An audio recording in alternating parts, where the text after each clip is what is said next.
সূরা বাকারা। রহমান রহিম আল্লাহ তাআলার নামে। আলিফ লাম মিম। এই সেই মহাগ্রন্থ আল কোরআন, তাতে কোনো সন্দেহ নেই যারা আল্লাহ তাআলাকে ভয় করে। এই কিতাব কেবল তাদের জন্যই পথ প্রদর্শক, যারা না দেখে আল্লাহ তাআলাকে বিশ্বাস করে, যারা নামাজ প্রতিষ্ঠা করে। তাদের আমি যা কিছু দান করেছি তারা তা থেকে আমারে নির্দেশিত পথে ব্যয় করে। যারা তোমার উপর যা কিছু নাজিল করা হয়েছে তার উপর ঈমান আনে তোমার আগে নবীদের উপর যা কিছু নাজিল করা হয়েছে তার উপর। সর্বোপরি তারা পরকালের উপরও ঈমান আনে। সত্যিকার অর্থে এ লোকগুলোই তাদের মালিকের দেখানো সঠিক পথের উপর রয়েছে এবং এরাই হচ্ছে সফলকাম। যারা এ বিষয়গুলো অস্বীকার করে তাদের তুমি পরকালের কথা বলে সাবধান করো আর না করো, কার্যত উভয়টাই তাদের জন্য সমান কথা। এরা কখনো ঈমান আনবে না। ক্রমাগত কুফরি করার কারণে আল্লাহ তাআলা তাদের মন, মগজ ও শ্রবণ শক্তির উপর মোহর মেরে দিয়েছেন। এদের দৃষ্টিশক্তির উপরও এক ধরনের আবরণ পড়ে আছে। যারা এ ধরনের লোক, তাদের জন্য পরকালের কষ্টদায়ক শাস্তি রয়েছে। মানুষদের মাঝে কিছু লোক এমনও আছে যারা মুখে বলে আমরা আল্লাহ তাআলা ও পরকালের উপর ঈমান এনেছি, কিন্তু এদের কর্মকাণ্ড দেখলে তুমি বুঝতে পারবে এরা মোটেই ঈমানদার নয়। মুখে ঈমানের দাবি করে এরা আল্লাহ তাআলা ও তার নেক বান্দাদের সাথে প্রতারণা করে যাচ্ছে। মূলত এ কাজের মাধ্যমে তারা অন্য কাউকে নয়, নিজেদেরই ধোঁকা দিয়ে যাচ্ছে, যদিও এ ব্যাপারে তাদের কোনো প্রকারের চৈতন্য নেই। আসলে এদের মনের ভেতর রয়েছে এক ধরনের মারাত্মক ব্যাধি। প্রতারণার কারণে আল্লাহ তাআলা এদের সে ব্যাধি বাড়িয়ে দিয়েছেন। তাদের জন্য রয়েছে আল্লাহ তাআলার পক্ষ থেকে পীড়াদায়ক আযাব, কেননা তারা মিথ্যা বলছিল। তাদের যখন বলা হয় তোমরা এই শান্তিপূর্ণ জমিনে অশান্তি ও বিপর্যয় সৃষ্টি করো না, তখন তারা বলে না, আমরাই তো বরং সংশোধনকারী। অথচ এরাই হচ্ছে জমিনে যাবতীয় বিপর্যয় সৃষ্টিকারী, যদিও তারা এ ব্যাপারে কোনো চৈতন্য রাখে না। তাদের যখন বলা হয় অন্য লোকেরা যেমন ঈমান এনেছে তোমরাও তেমনি ভাবে ঈমান আনো, তারা বলে হে নবী, তুমি কি চাও আমরাও নির্বোধ লোকদের মতো ঈমান আনি? আসলে নির্বোধ তো হচ্ছে এরা নিজেরাই, যদিও তারা এই কথাটা জানে না। মুনাফিকদের অবস্থা হচ্ছে তারা যখন ঈমানদার লোকদের সাথে মিলিত হয় তখন বলে আমরা ঈমান এনেছি, আবার যখন একাকী তাদের শয়তানদের সাথে মিলিত হয় তখন বলে আমরা তো তোমাদের সাথেই আছি। ঈমানের কথা বলে ওদের সাথে আমরা ঠাট্টা করছিলাম মাত্র। মূলত আল্লাহ তাআলাই তাদের সাথে ঠাট্টা করে যাচ্ছেন। আল্লাহ তাআলাই তাদের অবকাশ দিয়ে রেখেছেন। তারা তাদের বিদ্রোহে বিভ্রান্তের ন্যায় ঘুরে বেড়াচ্ছে। এরা জেনে বুঝে হেদায়েতের বিনিময়ে গোমরাহি কিনে নিয়েছে। তাদের এ ব্যবসাটা কিন্তু মোটেই লাভজনক হয়নি এবং এরা সঠিক পথের অনুসারীও নয়। এদের উদাহরণ হচ্ছে সে হতভাগ্য ব্যক্তির মতো যে অন্ধকারে আগুন জ্বালাতে চাইল, যখন তা তার গোটা পরিবেশটাকে আলোকোজ্জ্বল করে দিল, তখন হঠাৎ করে আল্লাহ তাআলা তাদের কাছ থেকে আলোটুকু ছিনিয়ে দিলেন এবং তাদের এমন অন্ধকারে ফেলে রাখলেন যে তারা কিছুই দেখতে পেল না। এদের অবস্থা হচ্ছে এরা কানেও শোনে না, চোখেও দেখে না, মুখ দিয়ে কথাও বলতে পারে না। অতএব এসব লোক সঠিক পথের দিকে ফিরে আসবে না। অথবা এদের উদাহরণ হচ্ছে আসমান থেকে নেমে আসা বৃষ্টির মতো, এর মাঝে রয়েছে আবার অন্ধকার, মেঘের গর্জন ও বিদ্যুতের চমক। বিদ্যুৎ গর্জন ও মৃত্যুর ভয়ে এরা নিজেদের কানে নিজেদের আঙুল ঢুকিয়ে রাখে। এরা জানে না আল্লাহ তাআলা কাফিরদের সকল দিক থেকেই ঘিরে রেখেছেন, তাতে এদের অবস্থা নাজুক হয়ে পড়ে। মনে হয় এখনই বিদ্যুৎ এদের চোখ নিষ্প্রভ করে দেবে। এই আতঙ্কজনক অবস্থায় আল্লাহ তাআলা যখন এদের জন্য একটু আলো জ্বালিয়ে দেন তখন এরা সেদিকে চলতে থাকে। আবার যখন তিনি তাদের উপর অন্ধকার চাপিয়ে দেন তখন এরা একটু থমকে দাঁড়ায়। অথচ আল্লাহ তাআলা চাইলে সহজেই তাদের শোনার ও দেখার ক্ষমতা ছিনিয়ে নিতে পারতেন। নিশ্চয়ই তিনি সর্বশক্তিমান। হে মানুষ, তোমরা সেই মহান আল্লাহ তাআলার দাসত্ব স্বীকার করো যিনি তোমাদের এবং তোমাদের আগে যারা ছিল তাদের সবাইকে পয়দা করেছেন। আশা করা যায় এর ফলে তোমরা যাবতীয় সংকট থেকে বেঁচে থাকতে পারবে। তিনি সে মহান সত্তা যিনি জমিনকে তোমাদের জন্য শয্যা বানালেন, আসমানকে বানালেন ছাদ এবং আসমান থেকে পানি পাঠালেন। তার সাহায্যে তিনি নানা প্রকারের ফলমূল উৎপাদন করে তোমাদের জীবিকার ব্যবস্থা করলেন। অতঃপর তোমরা জেনে বুঝে এসব কাজে আল্লাহ তাআলার সাথে কাউকে শরীক করো না, আমি আমার বান্দার উপর যে কিতাব নাজিল করেছি তার সত্যতার ব্যাপারে যদি তোমাদের কোনো সন্দেহ থাকে তাহলে যাও, তার মতো করে একটি সূরা তোমরাও রচনা করে নিয়ে এসো। এক আল্লাহ ছাড়া তোমাদের আর যেসব বন্ধু বান্ধব রয়েছে তাদেরও প্রয়োজনে সহযোগিতার জন্য ডাকো, যদি তোমরা তোমাদের দাবিতে সত্যবাদী হও। কিন্তু তোমরা যদি তা না করতে পারো, এবং আমি জানি তোমরা তা কখনই করতে পারবে না, তাহলে তোমরা দোজখের সেই কঠিন আগুনকে ভয় করো যার ইন্ধন হবে মানুষ ও পাথর। আল্লাহ তাআলাকে যারা অস্বীকার করে তাদের জন্যই এটা প্রস্তুত করে রাখা হয়েছে। অতঃপর যারা এই কিতাবের উপর ঈমান এনেছে এবং ভালো কাজ করেছে তাদের তুমি হে নবী সুসংবাদ দাও এমন এক জান্নাতের যার নিচ দিয়ে ঝর্ণা প্রবাহিত হতে থাকবে। যখনই তাদের এই জান্নাতের কোন একটি ফল দেয়া হবে তখনই তারা বলবে, এ ধরনের ফল তো ইতিপূর্বেও আমাদের দেওয়া হয়েছিল। তাদের মূলত এমনি ধরনের জিনিসই সেখানে দেওয়া হবে। তাদের জন্য আরো সেখানে থাকবে পবিত্র সহধর্মী এবং সহধর্মিনী, এবং তারা সেখানে অনন্তকাল ধরে অবস্থান করবে। সত্য প্রমাণের জন্য আল্লাহ তাআলা মশা কিংবা তার চাইতে উপরে যা কিছু আছে তার উদাহরণ দিতেও লজ্জাবোধ করেন না। যারা আল্লাহর বাণীতে বিশ্বাস স্থাপন করে তারা জানে এ সত্য আল্লাহর কাছ থেকেই এসেছে। আর যারা আগেই সত্য অস্বীকার করেছে তারা একে না মানার অজুহাত দিতে গিয়ে বলে, আল্লাহ তাআলা এ উদাহরণ দ্বারা কি বুঝাতে চান? এভাবে একই ঘটনা দিয়ে আল্লাহ তাআলা অনেক লোককে গুমরাহিতে নিমজ্জিত করলেও বহু লোককে তিনি আবার এ দিয়ে হেদায়েতের পথও দেখান। আর কতিপয় পাপাচারী ব্যক্তি ছাড়া তিনি তা দিয়ে অন্য কাউকে গুমরাহিতে নিমজ্জিত করেন না। এরা হচ্ছে সেসব লোক যারা আল্লাহর ফরমান মেনে চলার প্রতিশ্রুতি দেওয়ার পর তা ভঙ্গ করে। ব্যক্তি ও সমাজ জীবনে আল্লাহ তাআলা যেসব সম্পর্কের ভিত মজবুত করতে বলেছেন তা তারা ছিন্ন করে। সর্বোপরি জমিনে অহেতুক বিপর্যয় সৃষ্টি করে। এরাই হচ্ছে আসল ক্ষতিগ্রস্ত। তোমরা আল্লাহকে কিভাবে অস্বীকার করবে, অথচ তোমরা প্রথম দিকে ছিলে মৃত। তিনি তোমাদের জীবন দিয়েছেন, পুনরায় তিনি তোমাদের মৃত্যু দেবেন। অতঃপর সর্বশেষে তিনি আবার তোমাদের জীবন দান করবেন, এবং এভাবেই তোমাদের একদিন তাঁর কাছে ফিরে যেতে হবে। তিনি সেই মহান সত্তা যিনি এ পৃথিবীর সব কিছু তোমাদের ব্যবহারের জন্য তৈরি করেছেন। অতঃপর তিনি আসমানের দিকে মনোনিবেশ করলেন এবং তাকে 7 আসমানে বিন্যস্ত করলেন। তিনি সবকিছু সম্পর্কেই সম্যক অবগত আছে। হে নবী, স্মরণ করো যখন তোমার মালিক তাঁর ফেরেশতাদের সম্বোধন করে বললেন, আমি পৃথিবীতে আমার খলিফা বানাতে চাই। তারা বলল, তুমি কি এমন কাউকে খলিফা বানাতে চাও যে তোমার জমিনে বিশৃঙ্খলা ও বিপর্যয় সৃষ্টি করবে এবং স্বার্থের জন্য তারা রক্তপাত করবে? আমরাই তো তোমার প্রশংসা সহকারে তোমার তাসবিহ পড়ছি এবং প্রতিনিয়ত তোমার পবিত্রতা বর্ণনা করছি। আল্লাহ তাআলা বললেন, আমি যা জানি তোমরা তা জানো না। আল্লাহ তাআলা অতঃপর তাঁর খলিফা আদমকে প্রয়োজনীয় সব জিনিসের নাম শিখিয়ে দিলেন। পরে তিনি সেগুলো ফেরেশতাদের কাছে পেশ করে বললেন, তোমাদের আশঙ্কার ব্যাপারে তোমরা যদি সত্যবাদী হও তাহলে তোমরা আমাকে এর নামগুলো বলো তো। ফেরেশতারা বলল, হে আল্লাহ তাআলা, তুমি পবিত্র, আমাদের তো এর বাইরে আর কিছুই জানা নেই যা তুমি আমাদের শিক্ষা দিয়েছ। তুমিই একমাত্র জ্ঞানী, একমাত্র কুশলী।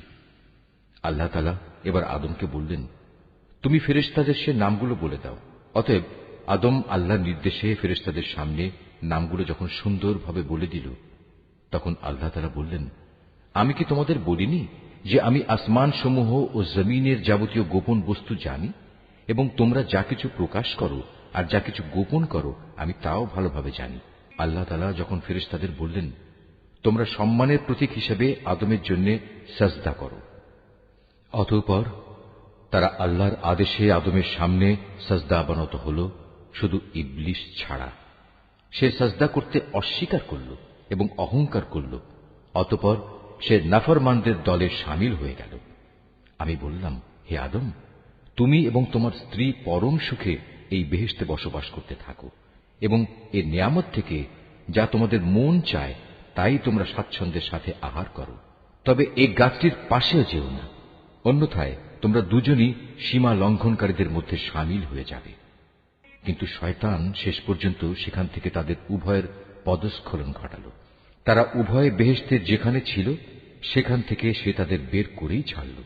আর আমি তাদের বললাম, তোমরা একজন আরেকজনের দুশমন হিসেবে এখান থেকে নেমে পড়ো।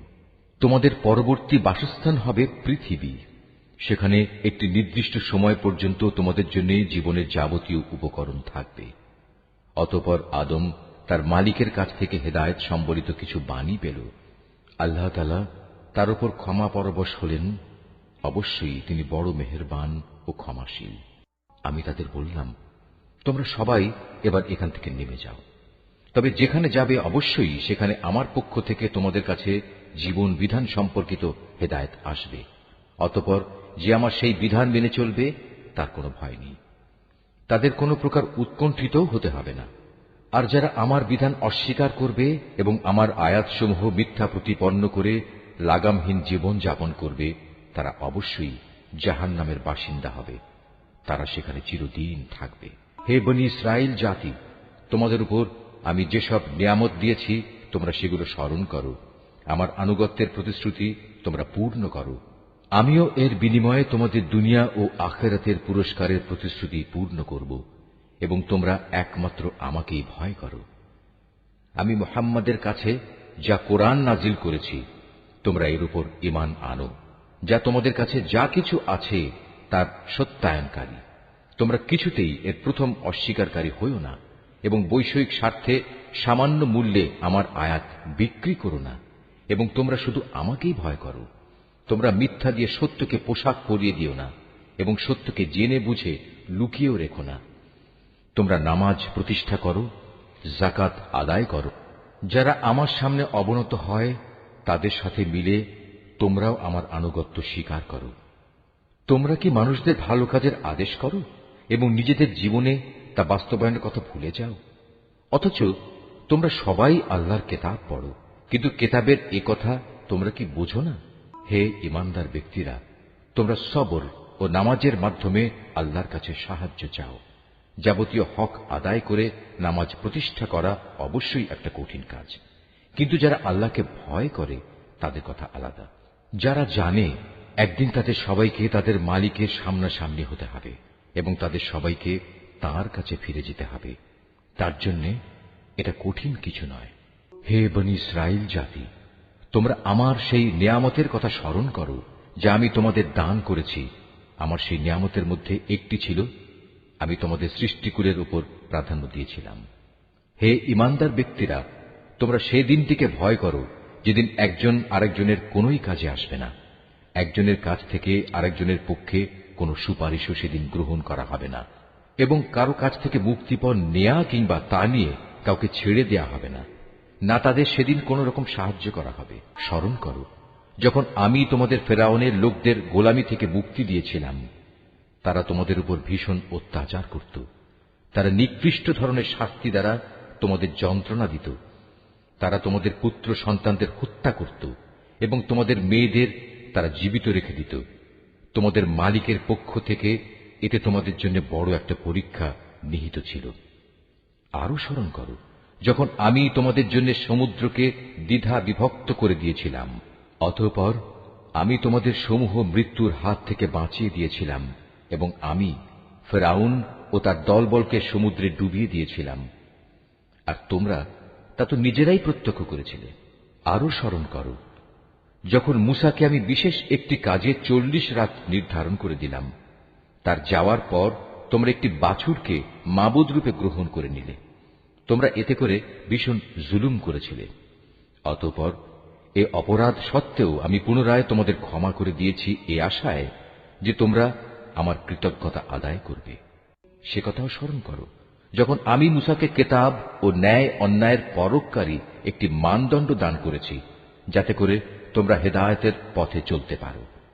আরো স্মরণ করো মূসা যখন তার নিজ লোকদের কাছে এসে বলল, হে আমার জাতি, তোমরা আমার অবর্তমানে বাছুরকে মাবুদ হিসেবে গ্রহণ করে যে বড় রকমের জুলুম করেছ, তার জন্য অবিলম্বে আল্লাহর দরবারে তওবা করো এবং তোমরা তোমাদের নিজেদের শিরকে অভিশপ্ত নফস সমূহকে হত্যা করো। এর মাঝেই আল্লাহর কাছে তোমাদের জন্য কল্যাণ রয়েছে। অতঃপর আল্লাহ তাআলা তোমাদের উপর ক্ষমা পরবশ হবেন, কারণ তিনি বড়ই ক্ষমাশীল ও অনুগ্রহকারী। তোমরা যখন বলেছিলে, হে মূসা, আমরা আল্লাহকে প্রত্যক্ষভাবে না দেখলে কখনো তার উপর ঈমান আনব না। তখন এর ধৃষ্টতার শাস্তি হিসেবে মুহূর্তের মধ্যেই বজ্রের মতো এক গজব তোমাদের উপর নিপতিত হল, আর তোমরা তার দিকে চেয়েই থাকলে, কিছুই করতে পারলে না। অতঃপর এই ধ্বংসকর মৃত্যুর পর তোমাদের আমি পুনরায় জীবন দান করলাম, যাতে করে তোমরা আমার কৃতজ্ঞতা আদায় করতে পারো।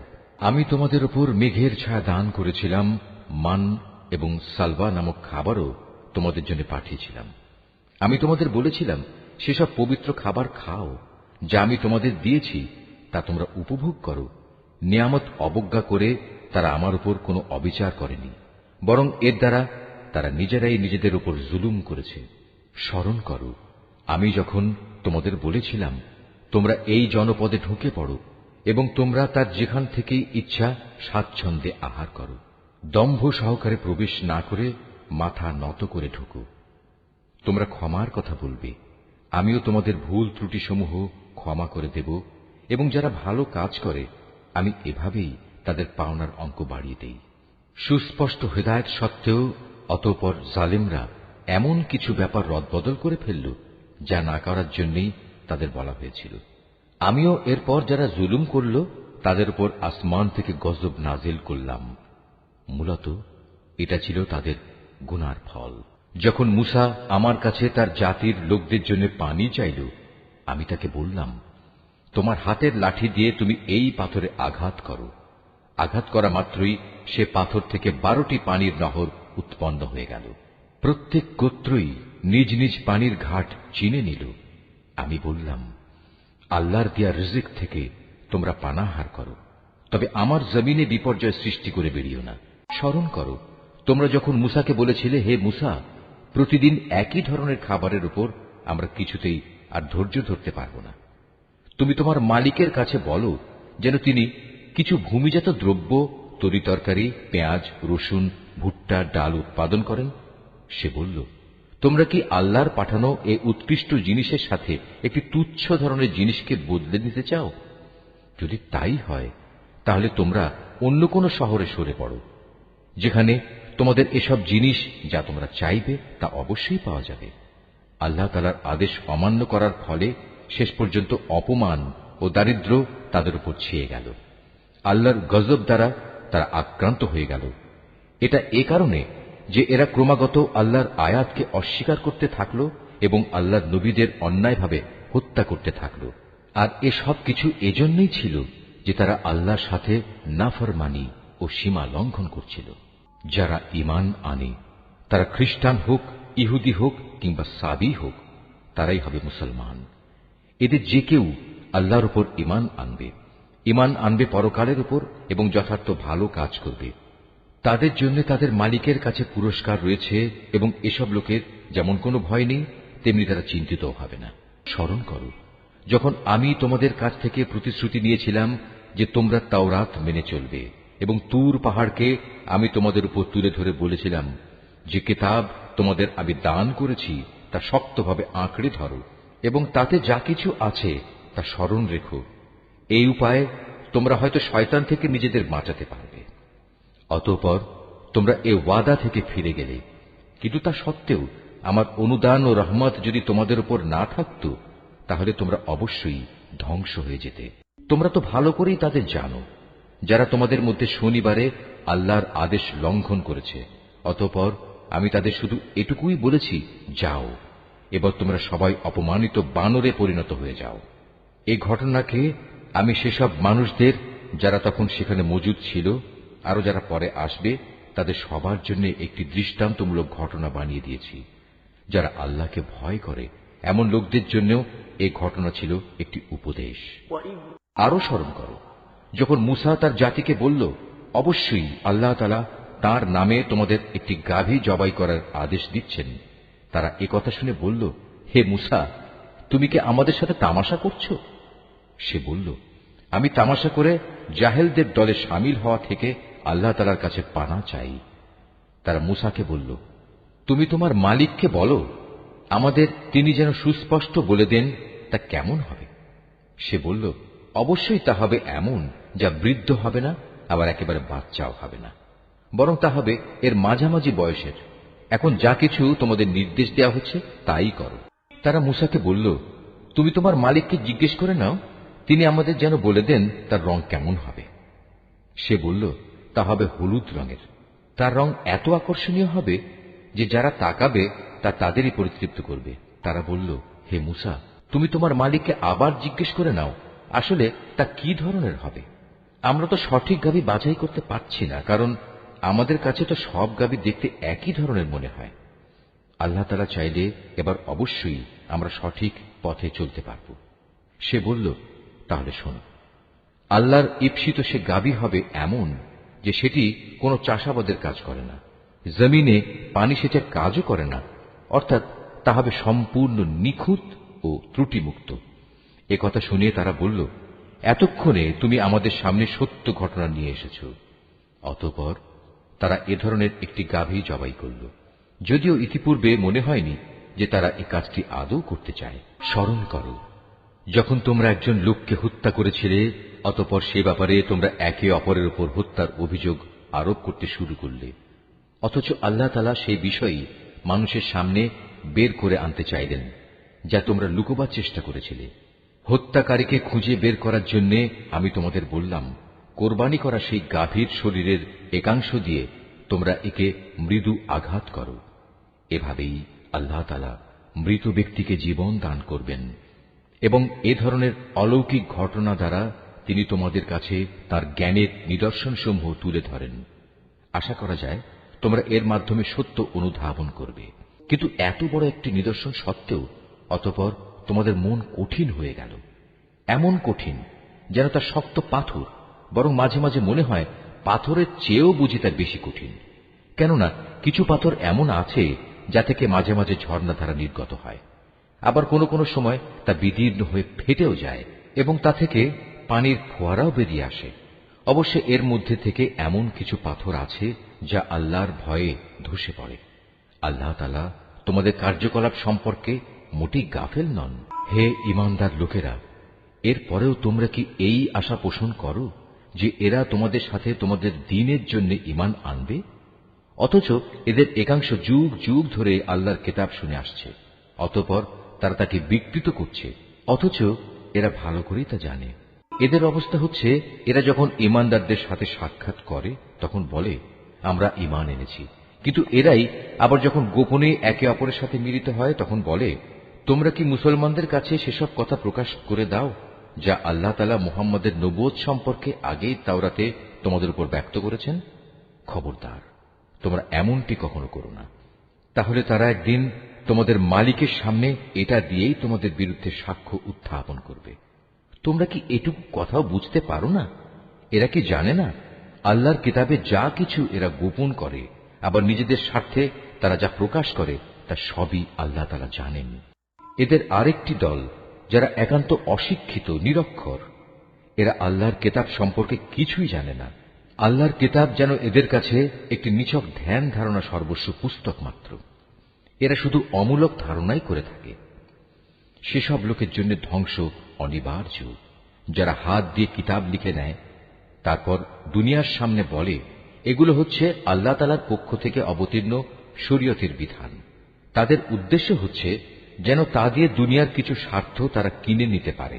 অতঃপর তাদের হাত যা কিছু রচনা করেছে তার জন্য তাদের ধ্বংস ও দুর্ভোগ, যা কিছু তারা উপার্জন করেছে তার জন্য তাদের দুর্ভোগ। এসব নির্বোধ লোকেরা বলে, জাহান্নামের আগুন কখনোই আমাদের স্পর্শ করবে না, একান্ত যদি করেও তা হবে নির্দিষ্ট কয়েকটা দিনের জন্য মাত্র। হে নবী, তুমি তাদের বলো, তোমরা কি আল্লাহর কাছ থেকে এমন কোন প্রতিশ্রুতি আদায় করে নিয়েছ? আল্লাহ তাআলা তো কখনো তার প্রতিশ্রুতি ভঙ্গ করেন না। না তোমরা জেনে বুঝেই আল্লাহ তাআলা সম্পর্কে এমন সব কথা বলে বেড়াচ্ছ যা তোমরা নিজেরাই জানো না। হ্যাঁ, যে কোনো ব্যক্তি স্বেচ্ছায় অপরাধ করেছে এবং যাকে তার পাপ ঘিরে রেখেছে, এমন লোকেরাই হচ্ছে জাহান্নামের অধিবাসী এবং সেখানে তারা চিরদিন অবস্থান করবে। আবার যারাই আল্লাহর উপর ঈমান আনবে এবং ভালো কাজ করবে তারা বেহেশতবাসী হবে, তারা সেখানে চিরদিন থাকবে। যখন আমি বনী ইসরাইলদের কাছ থেকে এ মর্মে প্রতিশ্রুতি নিয়েছিলাম যে তোমরা আল্লাহ তাআলা ছাড়া অন্য কারো ইবাদত করবে না এবং মাতা পিতার সাথে সদ্ব্যবহার করবে, আত্মীয় স্বজন, এতিম মিসকিনদের সাথে ভালো ব্যবহার করবে, মানুষদের সুন্দর কথা বলবে, নামাজ প্রতিষ্ঠা করবে, যাকাত প্রদান করবে। কিন্তু এ সত্ত্বেও তোমাদের মধ্যে সামান্য কিছু সংখ্যক লোক ছাড়া অধিকাংশই অতঃপর সেদিন ফিরে গেছ। এভাবেই তোমরা প্রতিশ্রুতি থেকে মুখ ফিরিয়ে নিয়েছিলে। তোমাদের কাছ থেকে আমি এ প্রতিশ্রুতিও নিয়েছিলাম যে তোমরা কেউ কারো রক্তপাত করবে না এবং নিজেদের লোকদের তাদের ঘর বাড়ি থেকে উচ্ছেদ করবে না। অতঃপর তোমরা তা স্বীকার করে নিয়েছিলে।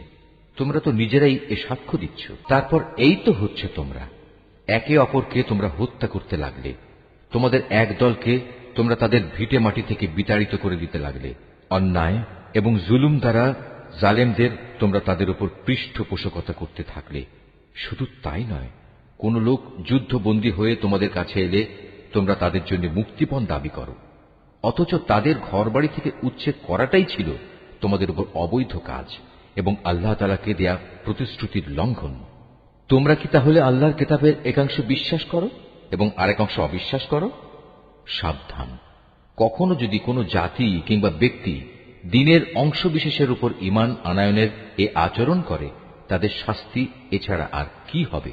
যে পার্থিব জীবনে তাদের লাঞ্ছনা ভোগ করতে হবে, তাদের পরকালেও কঠিনতম আযাবের দিকে নিক্ষেপ করা হবে। তোমরা প্রতিনিয়ত যা করছ, আল্লাহ তাআলা সে সব কিছু থেকে মোটেও উদাসীন নন।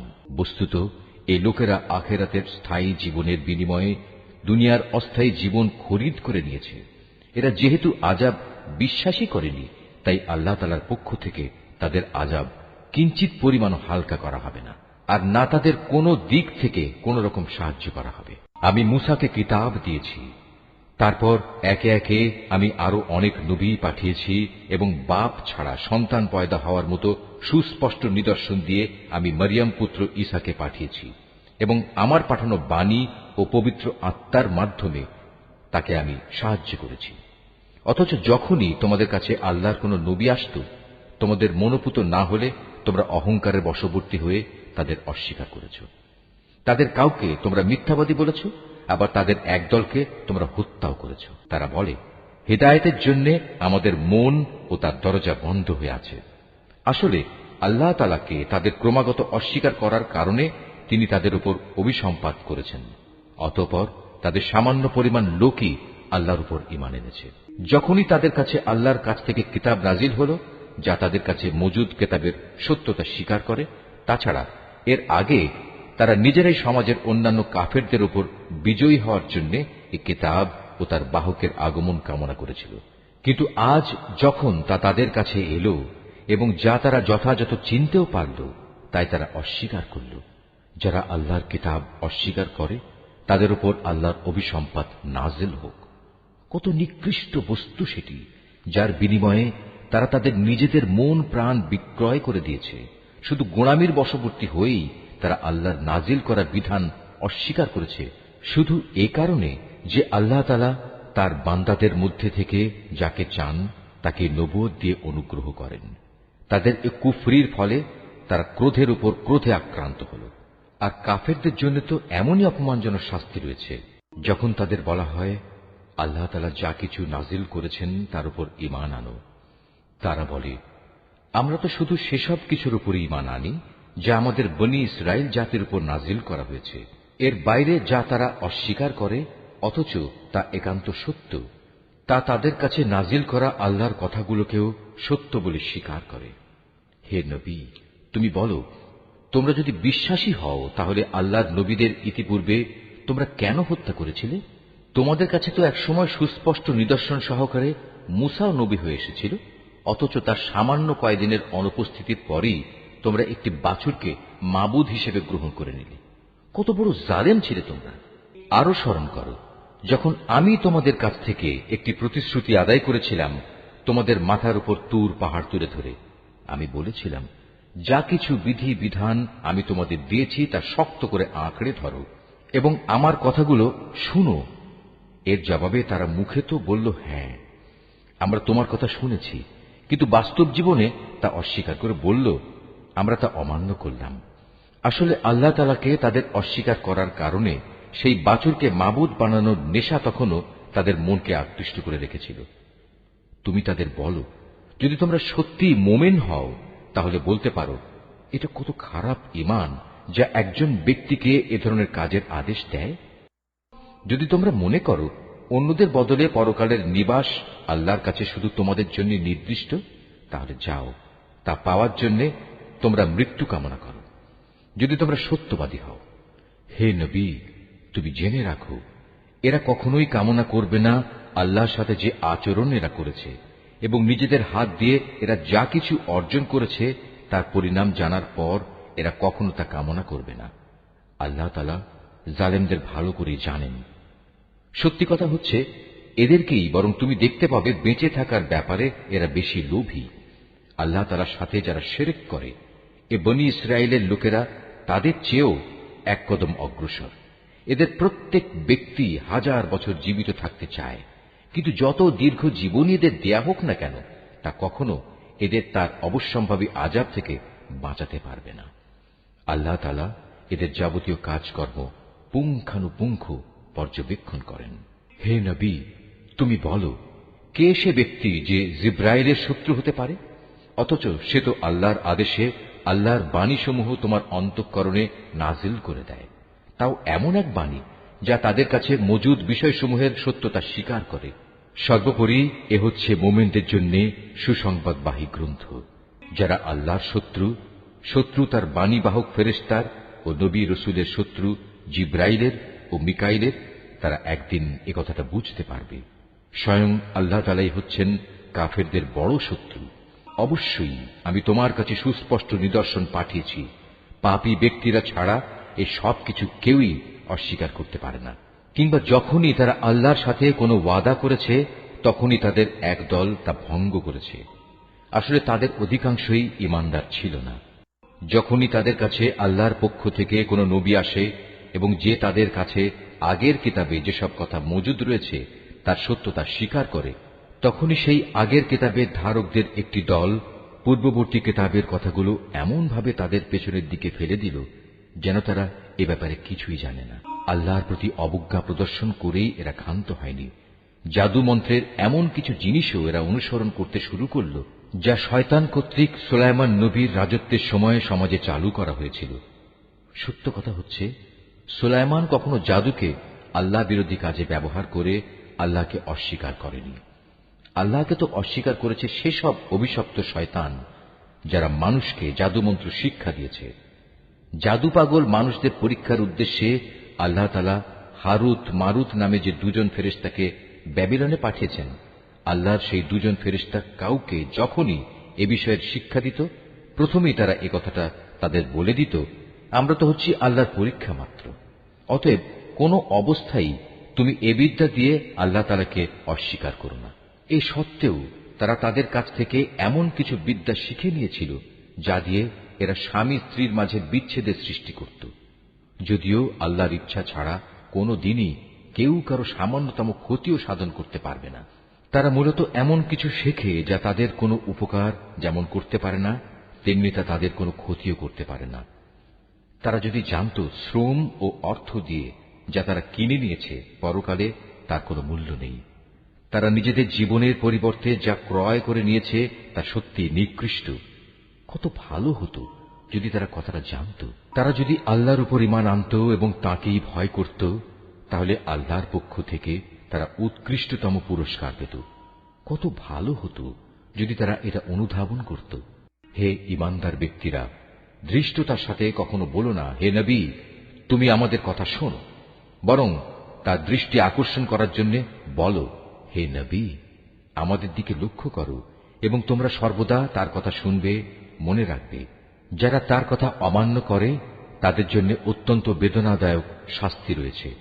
আসলে এই আহলে কিতাব কিংবা যারা আল্লাহর সাথে প্রকাশ্য শিরক করে তারা কেউই এটা পছন্দ করে না যে তোমার কাছে তোমার মালিকের পক্ষ থেকে নবুয়তের মতো কোনো ভালো কিছু নাজিল হোক। কিন্তু তারা জানে না আল্লাহ তাআলা যাকে চান তাকেই তার অনুগ্রহে বিশেষভাবে বেছে নেন। আল্লাহ তাআলা অত্যন্ত অনুগ্রহশীল।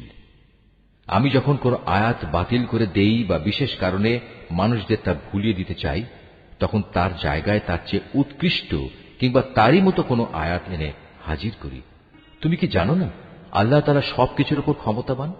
তুমি কি জানো না আসমান সমূহ ও জমিনের সার্বভৌমত্ব একমাত্র আল্লাহ তাআলার জন্যই নির্দিষ্ট? তিনি ছাড়া তোমাদের কোনো বন্ধু নেই, কোনো সাহায্যকারীও নেই।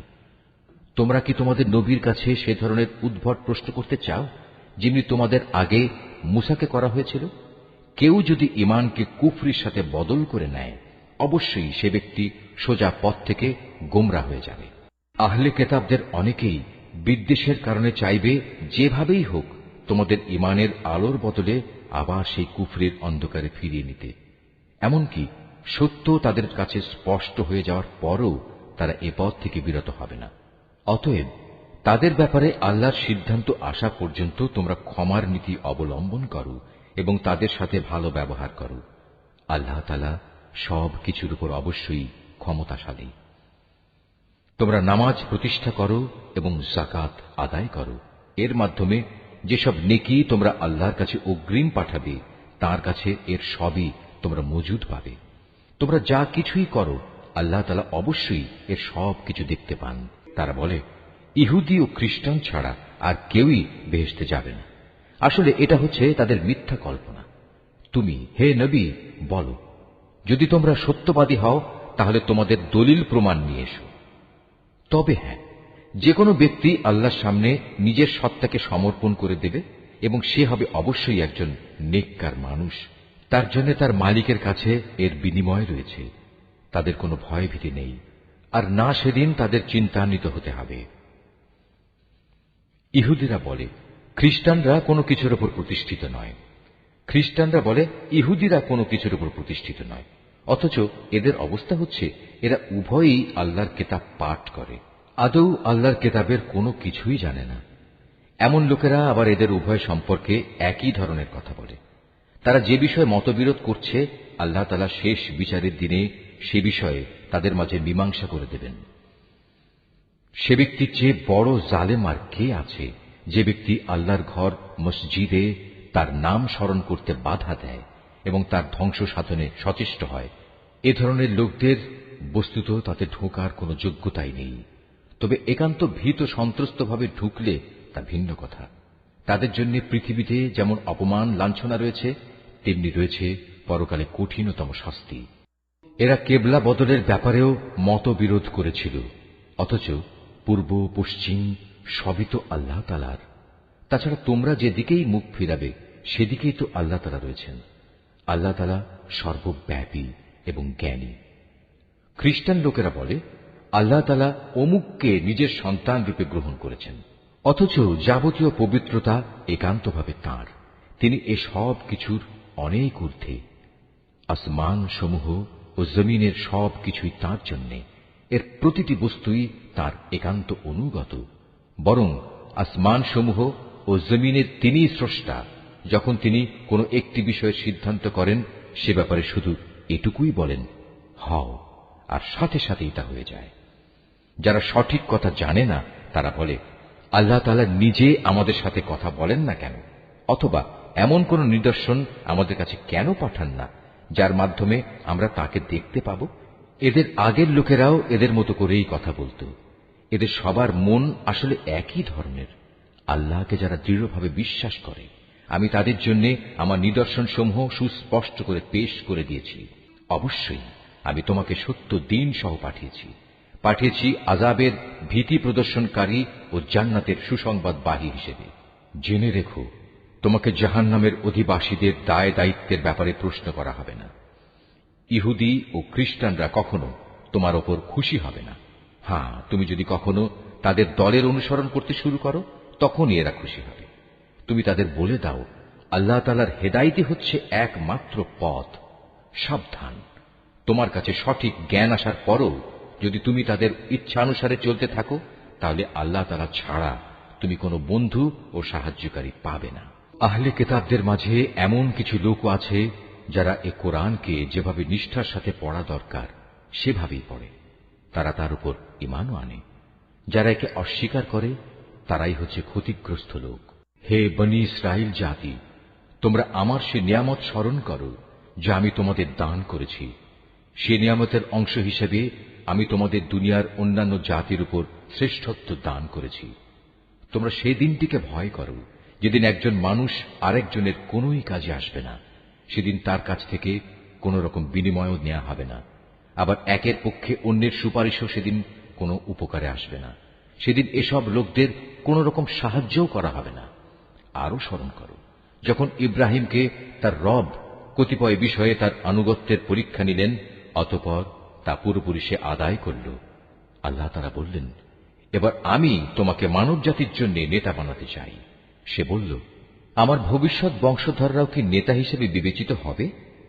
আল্লাহ তাআলা বললেন, আমার প্রতিশ্রুতি জালেমদের কাছে পৌঁছবে না।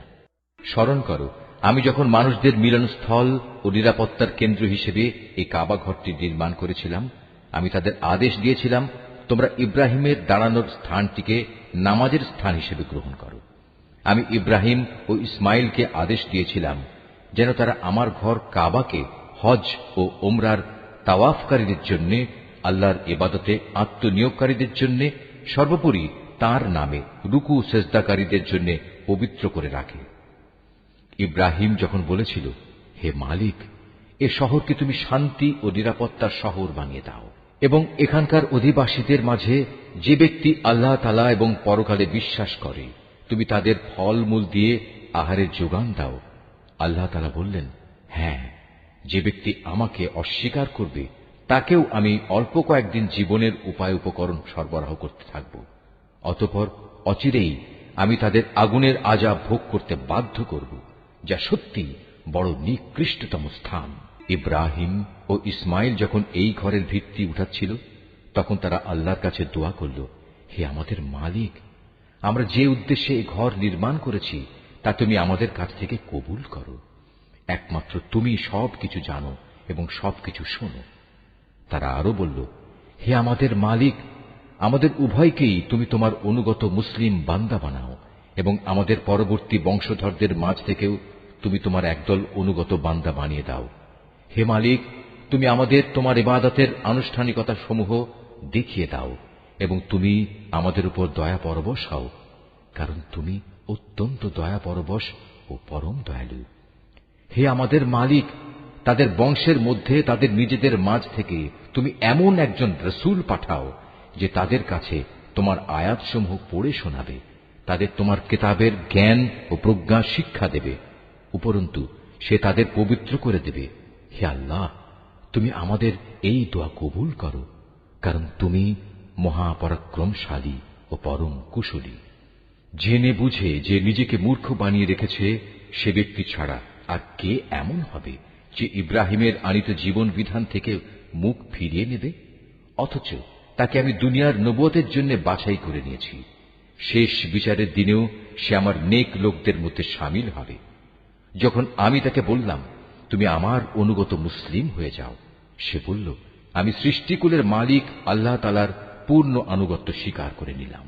যে পথ ইব্রাহিম নিজের জন্য বেছে নিল, সে পথে চলার জন্য সে তার সন্তান সন্ততিকেও ওসিয়ত করে গেল। ইয়াকুবও তার সন্তানদের ওসিয়ত করে বলল, হে আমার সন্তানরা, নিশ্চয়ই আল্লাহ তাআলা তোমাদের জন্য এই দ্বীন ইসলাম মনোনীত করে দিয়েছেন। অতএব কোন অবস্থায় এই জীবন বিধানের আনুগত্য স্বীকার ব্যতি রেখে তোমরা মৃত্যুবরণ করো না। হে ইহুদি জাতি, তোমরা কি তখন সেখানে উপস্থিত ছিলে যখন ইয়াকুবের সামনে তার মৃত্যু এসে হাজির হল এবং সে যখন তার ছেলে মেয়েদের বলল, বলো, আমার মৃত্যুর পর তোমরা কার ইবাদত করবে? তারা বলল, আমরা অবশ্যই তোমার মাবুদ, তোমার পূর্বপুরুষ ইব্রাহিম, ইসমাইল ও ইসহাকের মাবুদের ইবাদত করব। এ মাবুদ হচ্ছেন একক, আমরা তাঁর আত্মসমর্পণকারী বান্দা হয়ে থাকব। এরা ছিল এক ধরনের জাতি যারা আজ গত হয়ে গেছে। তারা যা করে গেছে তা তাদের নিজেদের জন্য, আবার তোমরা যা করবে তা হবে তোমাদের নিজেদের জন্য। তারা যা কিছু করছিল সে ব্যাপারে তোমাদের কিছু জিজ্ঞেস করা হবে না। এরা ইহুদি ও নাসারারা বলে, তোমরা ইহুদি কিংবা খ্রিস্টান হয়ে যাও, তাহলে তোমরা সঠিক পথে পরিচালিত হবে। হে নবী, তুমি বলো, আমাদের কাছে তো বরং ইব্রাহিমের একনিষ্ঠ মতাদর্শই রয়েছে, আর সে কখনো মুশরিকদের অন্তর্ভুক্ত ছিল না। তোমরা বলো, আমরা তো আল্লাহর উপর ঈমান এনেছি এবং ঈমান এনেছি আল্লাহ তাআলা আমাদের কাছে যা কিছু নাজিল করেছেন তার উপর। আমাদের আগে ইব্রাহিম, ইসমাইল, ইসহাক, ইয়াকুব ও তাদের পরবর্তী সন্তানদের উপর যা কিছু নাজিল করা হয়েছে তাও আমরা মানি তাছাড়া মুসা, ঈসা সহ সব নবীকে তাদের মালিকের পক্ষ থেকে যা কিছু দেওয়া হয়েছে তার উপর আমরা ঈমান এনেছি। আমরা এদের কারো মধ্যেই কোনো তারতম্য করি না। আমরা তো হচ্ছি আল্লাহরই অনুগত বান্দা। আর এরা যদি তোমাদের মতোই আল্লাহর উপর ঈমান আনত, তাহলে তারাও সঠিক পথ পেত। তারা যদি সে পথ থেকে ফিরে আসে, তাহলে তারা অবশ্যই উপদলীয় অনৈক্যের মাঝে পড়ে যাবে। আল্লাহ তাআলাই তোমার জন্য যথেষ্ট হবেন। তিনি শোনেন, তিনিই জানেন। হে নবী, তাদের তুমি বলো, আসল রং হচ্ছে আল্লাহ তাআলারই। এমন কে আছে যার রং তার রঙের চেয়ে উৎকৃষ্ট হতে পারে? আমরা ঘোষণা করছি, আমরা তাঁরই ইবাদত করি। হে নবী, তুমি তাদের বলো, তোমরা কি স্বয়ং আল্লাহ তাআলার ব্যাপারেই আমাদের সাথে বিতর্কে লিপ্ত হতে চাও? অথচ তিনি যেমন আমাদের মালিক, তেমনি তিনি তোমাদেরও মালিক। আমাদের কাজ আমাদের জন্য, আর তোমাদের কাজ তোমাদের জন্য। আমরা তাঁর আনুগত্যের ব্যাপারে সবাই হচ্ছি নিষ্ঠাবান। অথবা তোমরা কি একথা বলতে চাও যে ইব্রাহিম, ইসমাইল, ইসহাক, ইয়াকুব ও তাদের বংশধররা সবাই ছিল ইহুদি কিংবা খ্রিস্টান? হে নবী, তুমি বলে দাও, এ ব্যাপারে তোমরা বেশি জানো না আল্লাহ তাআলা বেশি জানেন? যদি কোনো ব্যক্তি তার কাছে মজুদ আল্লাহর কাছ থেকে আগত সাক্ষ্য প্রমাণ গোপন করে, তাহলে তার চেয়ে বড় জালেম আর কে হতে পারে? আল্লাহ তাআলা তোমাদের কাজকর্মের ব্যাপারে মোটেই গাফেল নন। এরাও ছিল এক ধরনের সম্প্রদায় যারা আজ গত হয়ে গেছে। তারা যা করে গেছে তা তাদের জন্য, আর তোমাদের কর্মফল হবে তোমাদের জন্য। তারা যা কিছু করছিল সে ব্যাপারে তোমাদের কিছু জিজ্ঞাসা করা হবে না। কেবলা বদলের ব্যাপারে মানুষদের ভেতর থেকে কিছু মূর্খ লোক অচিরেই বলতে শুরু করবে, এ কি হল? এতদিন যে কেবলার উপর তারা প্রতিষ্ঠিত ছিল, আজ কিসে তাদের সেদিক থেকে ফিরিয়ে দিল? হে নবী, তুমি তাদের বলে দাও, পূর্ব পশ্চিম সবই আল্লাহ তাআলার জন্য। আল্লাহ তাআলা যাকে ইচ্ছা তাকে সঠিক পথে পরিচালিত করেন। এভাবেই আমি তোমাদের এক মধ্যপন্থী মানব দলে পরিণত করেছি, যেন তোমরা দুনিয়ার অন্যান্য মানুষদের উপর হেদায়েতের সাক্ষী হয়ে থাকতে পারো, এবং একইভাবে রসুলও তোমাদের উপর সাক্ষী হয়ে থাকতে পারে।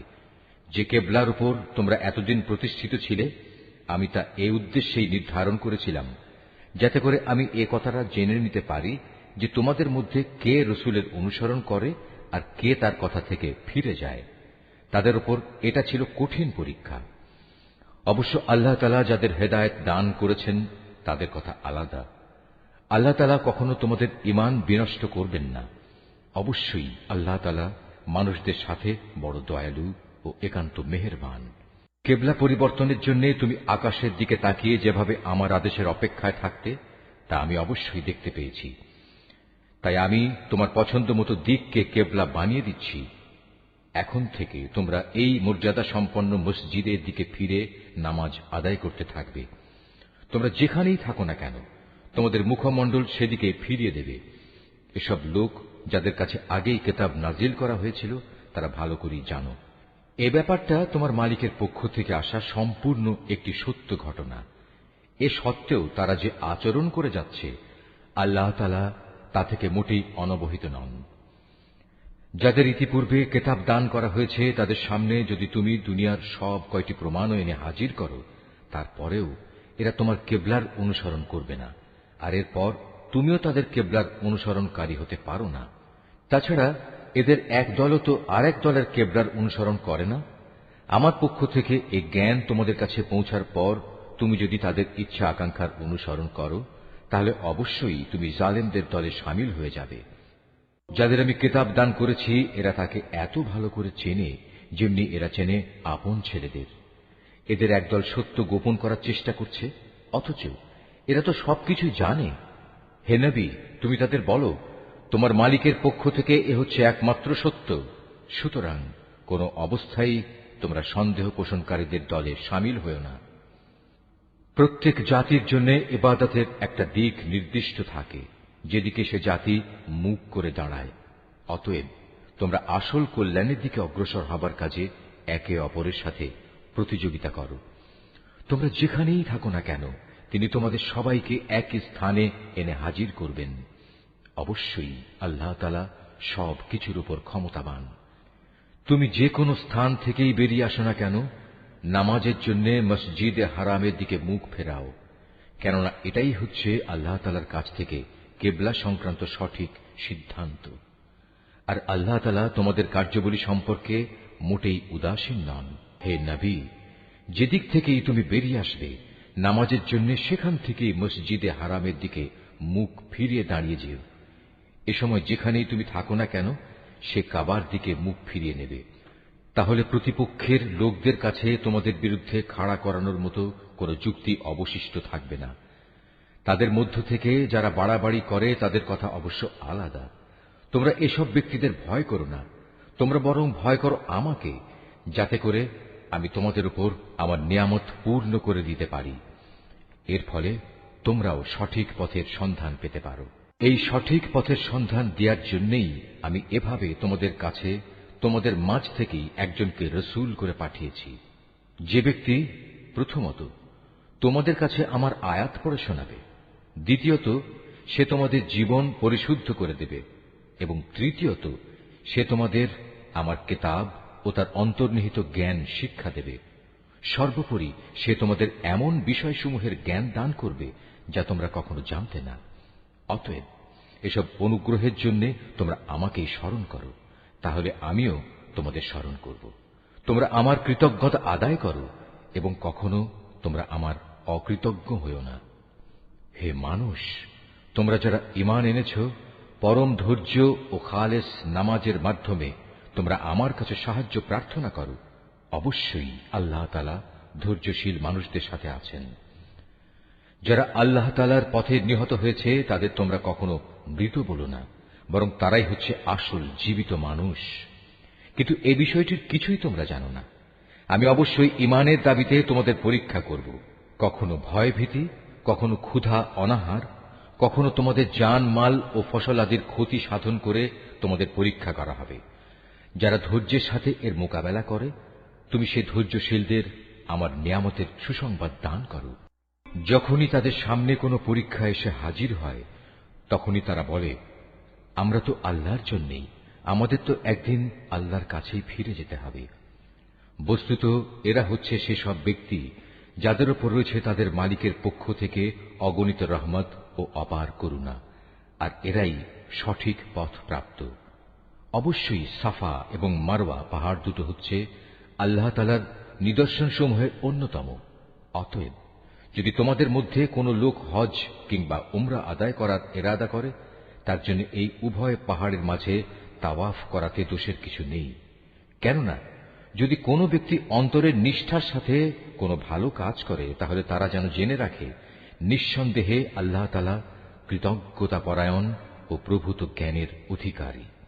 মানুষের জন্য যেসব বিধান আমি আমার কিতাবে বর্ণনা করে দিয়েছি, তারপর যারা আমার নাজিল করা সেসব সুস্পষ্ট নিদর্শন সমূহ ও পরিষ্কার পথ নির্দেশ গোপন করে, এরাই হচ্ছে সেসব লোক যাদের উপর আল্লাহ তাআলা অভিসম্পাত করেন।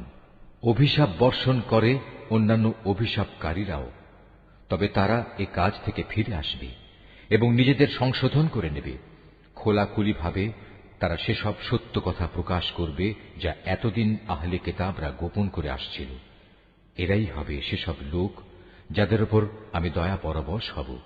আমি পরম ক্ষমাকারী, দয়ালু। যারা কুফরি করেছে এবং এই কাফের অবস্থায় মৃত্যুবরণ করেছে তাদের উপর আল্লাহর অভিশাপ, ফেরেশতাদের অভিশাপ, সর্বোপরি অভিশাপ সমগ্র মানবকুলের। এই অভিশপ্ত অবস্থা নিয়েই এরা সেখানে চিরদিন থাকবে। শাস্তির মাত্রা এদের উপর থেকে বিন্দু মাত্র কম করা হবে না, তাদের কোন রকম অবকাশও দেয়া হবে না। তোমাদের মাবুদ হচ্ছেন একজন, তিনি ছাড়া দ্বিতীয় কোনো মাবুদ নেই। তিনি দয়ালু, তিনি মেহেরবান।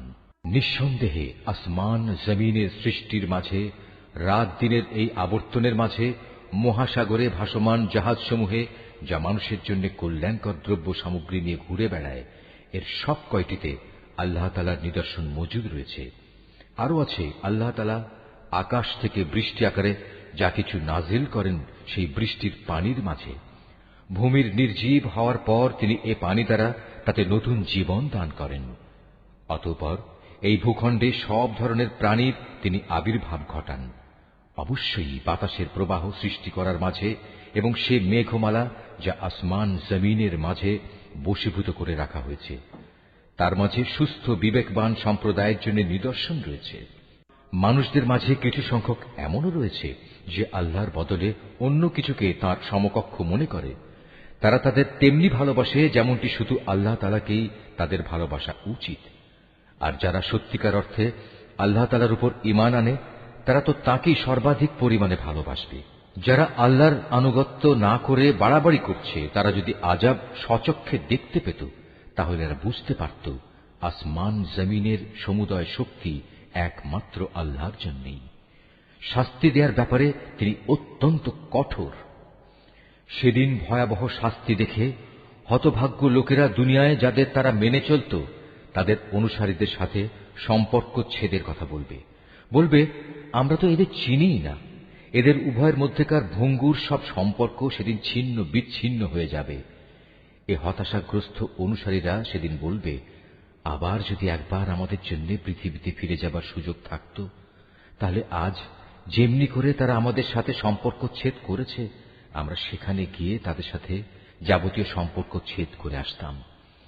এভাবেই আল্লাহ তাআলা তাদের সমগ্র জীবনের কর্মকাণ্ডগুলো তাদের সামনে একরাশ লজ্জা ও আক্ষেপ হিসেবে তুলে ধরবেন। তাদের জন্য যে জাহান্নাম নির্ধারিত হয়ে আছে এরা কখনো সেই জাহান্নাম থেকে বেরিয়ে আসতে পারবে না। হে মানুষ, তোমরা আল্লাহর জমিনে যা কিছু হালাল ও পবিত্র জিনিস আছে তা খাও এবং হালাল হারামের ব্যাপারে শয়তানের পদাঙ্ক অনুসরণ করো না, কেননা সে হচ্ছে তোমাদের খোলাখুলি দুশমন। শয়তানের কাজ হচ্ছে সে তোমাদের সব সময় পাপ ও অশ্লীল কাজের আদেশ দেয়, যাতে করে আল্লাহ তাআলার নামে তোমরা এমন সব কথা বলতে শুরু করো যা সম্পর্কে তোমরা কিছুই জানো না। তাদের যখন বলা হয় আল্লাহ তাআলা যা কিছু নাজিল করেছেন তোমরা তা মেনে চলো, তারা বলে, আমরা তো শুধু সে পথেরই অনুসরণ করব যে পথের উপর আমরা আমাদের বাপ দাদাদের পেয়েছি। তাদের বাপ দাদারা যদি এ ব্যাপারে কোনো জ্ঞান বুদ্ধির পরিচয় নাও দিয়ে থাকে কিংবা তারা যদি হেদায়েত নাও পেয়ে থাকে তবু কি তারা তাদের অনুসরণ করবে? এভাবে যারা হেদায়েত অস্বীকার করে তাদের উদাহরণ হচ্ছে এমন কিছুর মতো যে তার পালের আরেকটি জন্তুকে যখন ডাক দেয় তখন পেছনের সেই পশুটি তার চিৎকার ও কান্নার আওয়াজ ছাড়া আর কিছুই শুনতে পায় না। মূলত এরা কানেও শোনে না, কথাও বলতে পারে না, চোখেও দেখে না। এ কারণে হেদায়েতের কথাও এরা বোঝে না। হে মানুষ, তোমরা যারা ঈমান এনেছ, আমি যেসব পাক পবিত্র জিনিস তোমাদের দান করেছি নিঃসংকোচে তা তোমরা খাও এবং এই নিয়ামতের জন্য আল্লাহ তাআলার শুকর আদায় করো। অবশ্য যদি তোমরা হালাল হারামের ব্যাপারে একান্তভাবে শুধু তাঁরই দাসত্ব করো। অবশ্যই তিনি মৃত জন্তুর গোশত, সব ধরনের রক্ত ও শূকরের গোশত হারাম ঘোষণা করেছেন এবং এমন সব জন্তু হারাম করেছেন যা আল্লাহ তাআলা ছাড়া অন্য কারো নামে জবাই কিংবা উৎসর্গ করা হয়েছে। তবে সে ব্যক্তির কথা আলাদা যাকে এজন্য বাধ্য করা হয়েছে। যদি সে ব্যক্তি এমন হয় যে সে আল্লাহর আইনের সীমা লঙ্ঘনকারী হয় না, অথবা যেটুকু হলে জীবনটা বাঁচে তার চেয়ে বেশি ভোগ করে তাতে অভ্যস্ত হয়ে পড়ে না, তাহলে এই অপারগতার সময় হারাম খেলে তার উপর কোনো গুনাহ নেই। অবশ্যই আল্লাহ তাআলা ক্ষমাশীল, তিনি অনেক মেহেরবান। এ সত্ত্বেও যারা আল্লাহর নাজিল করা তাঁর কিতাবের অংশবিশেষ গোপন করে রাখে এবং সামান্য বৈষয়িক মূল্যে তা বিক্রি করে দেয়, তারা এটা দিয়ে যা হাসিল করে তা হচ্ছে আগুন, যা দিয়ে তারা নিজেদের পেট ভর্তি করে রাখে। শেষ বিচারের দিনে আল্লাহ তাআলা তাদের সাথে কথা বলবেন না, তিনি তাদের সেদিন পবিত্র করবেন না। ভয়াবহ আযাব এদের জন্য নির্দিষ্ট।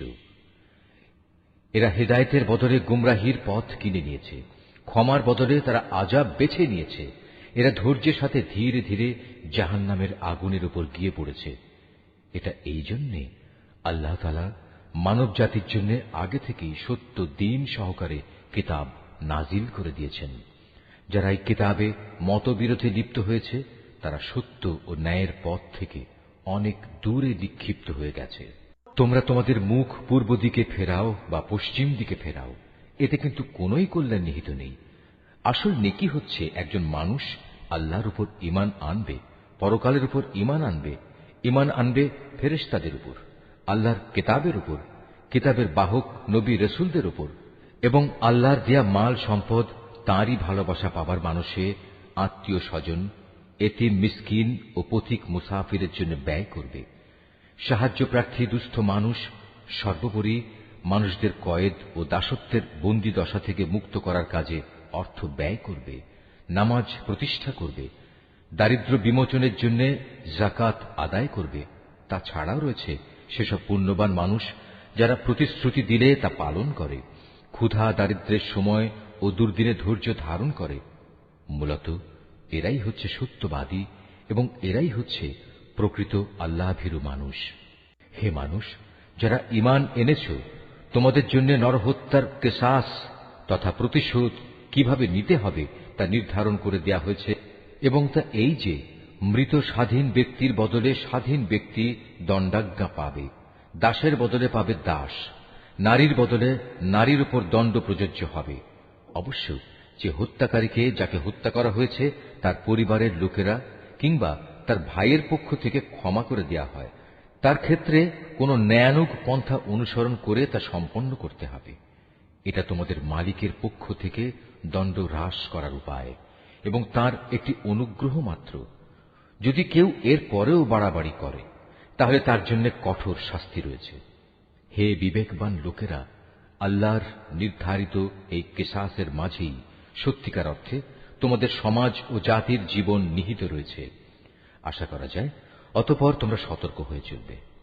হে ঈমানদার লোকেরা, তোমাদের জন্য এই আদেশ জারি করা হয়েছে যে যদি তোমাদের মাঝে কোনো লোকের মৃত্যু এসে হাজির হয় এবং সে যদি কিছু সম্পদ রেখে যায়, তাহলে ন্যায়ানুগ পন্থায় তা বন্টনের কাজে তার পিতামাতা ও আত্মীয় স্বজনের জন্য ওসিয়তের ব্যবস্থা রয়েছে।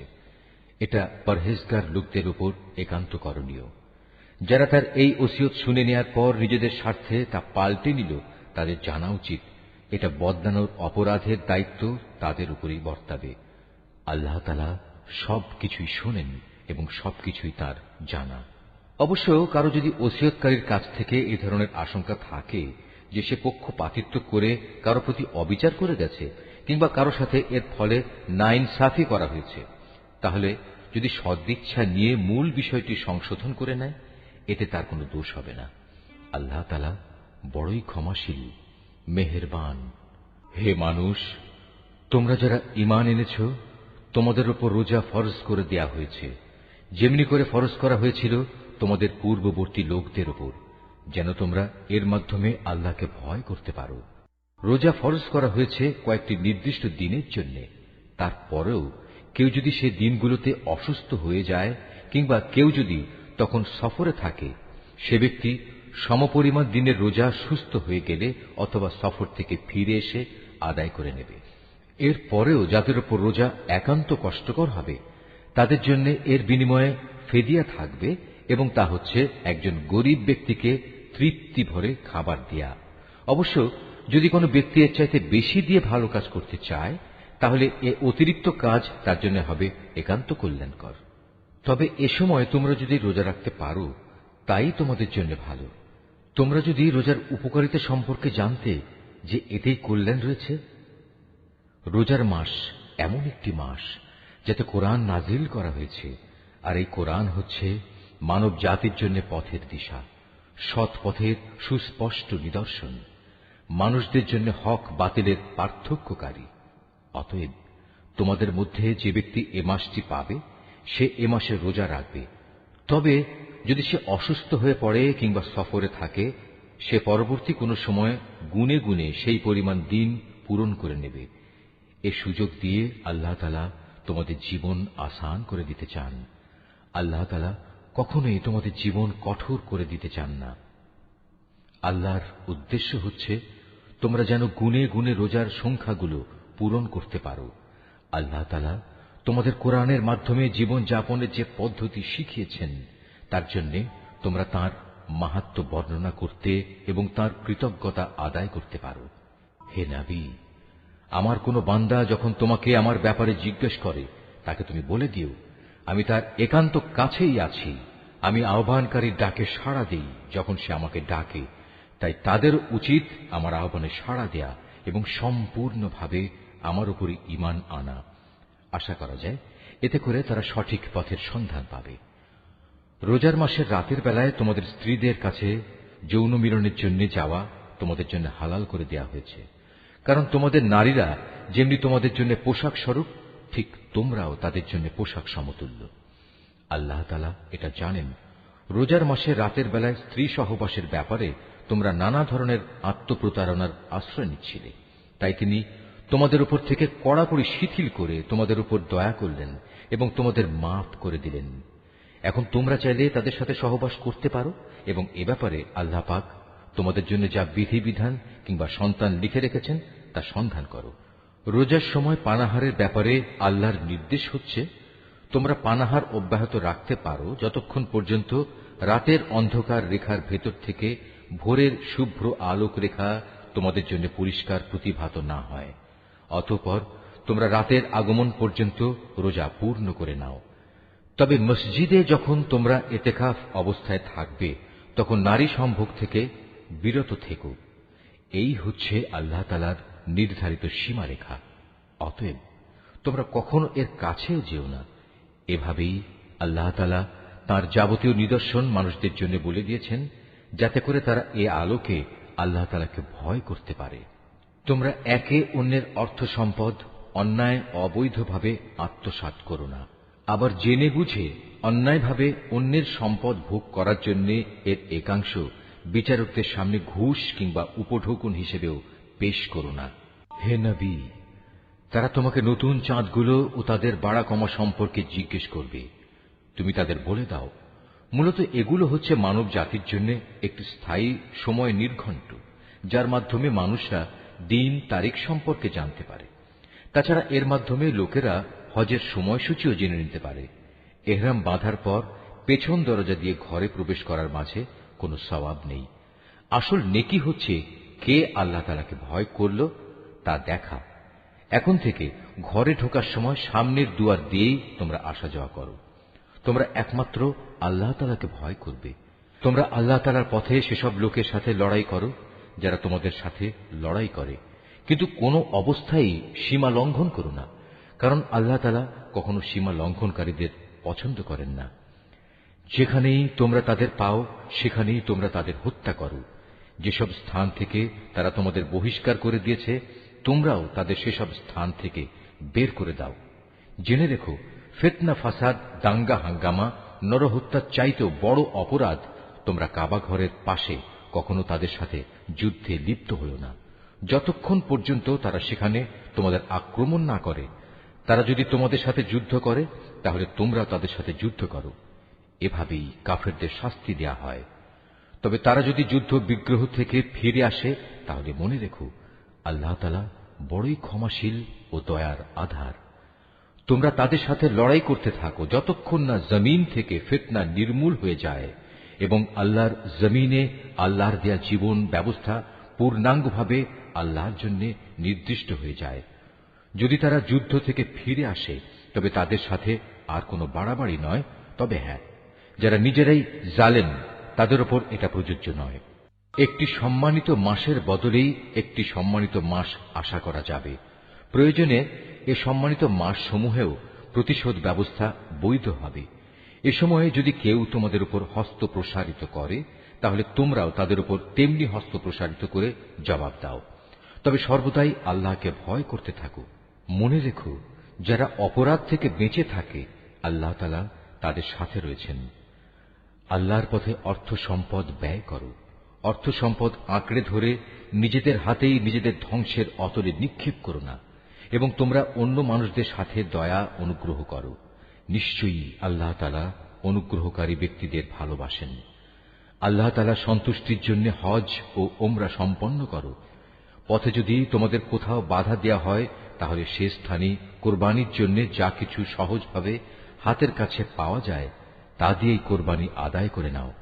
তবে কোরবানির পশু তার নির্দিষ্ট গন্তব্যস্থলে পৌঁছার আগ পর্যন্ত তোমরা তোমাদের মাথা মুন্ডন করো না।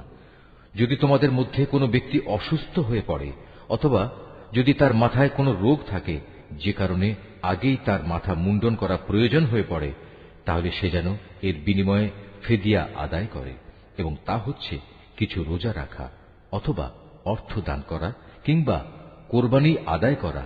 অতঃপর তোমরা যখন নিরাপদ হয়ে যাবে তখন তোমাদের কেউ যদি একসাথে হজ ও ওমরা আদায় করতে চায়, তার উচিত তার সাধ্য অনুযায়ী কোরবানি আদায় করা। যদি কোরবানি করার মতো কোনো পশু সে না পায়, তাহলে সে যেন হজের সময়কালে 3টি এবং তোমরা যখন বাড়ি ফিরে আসবে তখন 7টি, সর্বমোট পূর্ণ 10টি রোজা রাখে। এই সুবিধাটুকু শুধু তাদের জন্য যাদের পরিবার পরিজন আল্লাহর ঘরের আশেপাশে বর্তমান নেই। তোমরা আল্লাহকেই ভয় করো, জেনে রাখো আল্লাহ তাআলা কঠোর আযাব প্রদানকারী বটে। হজের মাসসমূহ একান্ত সুপরিচিত।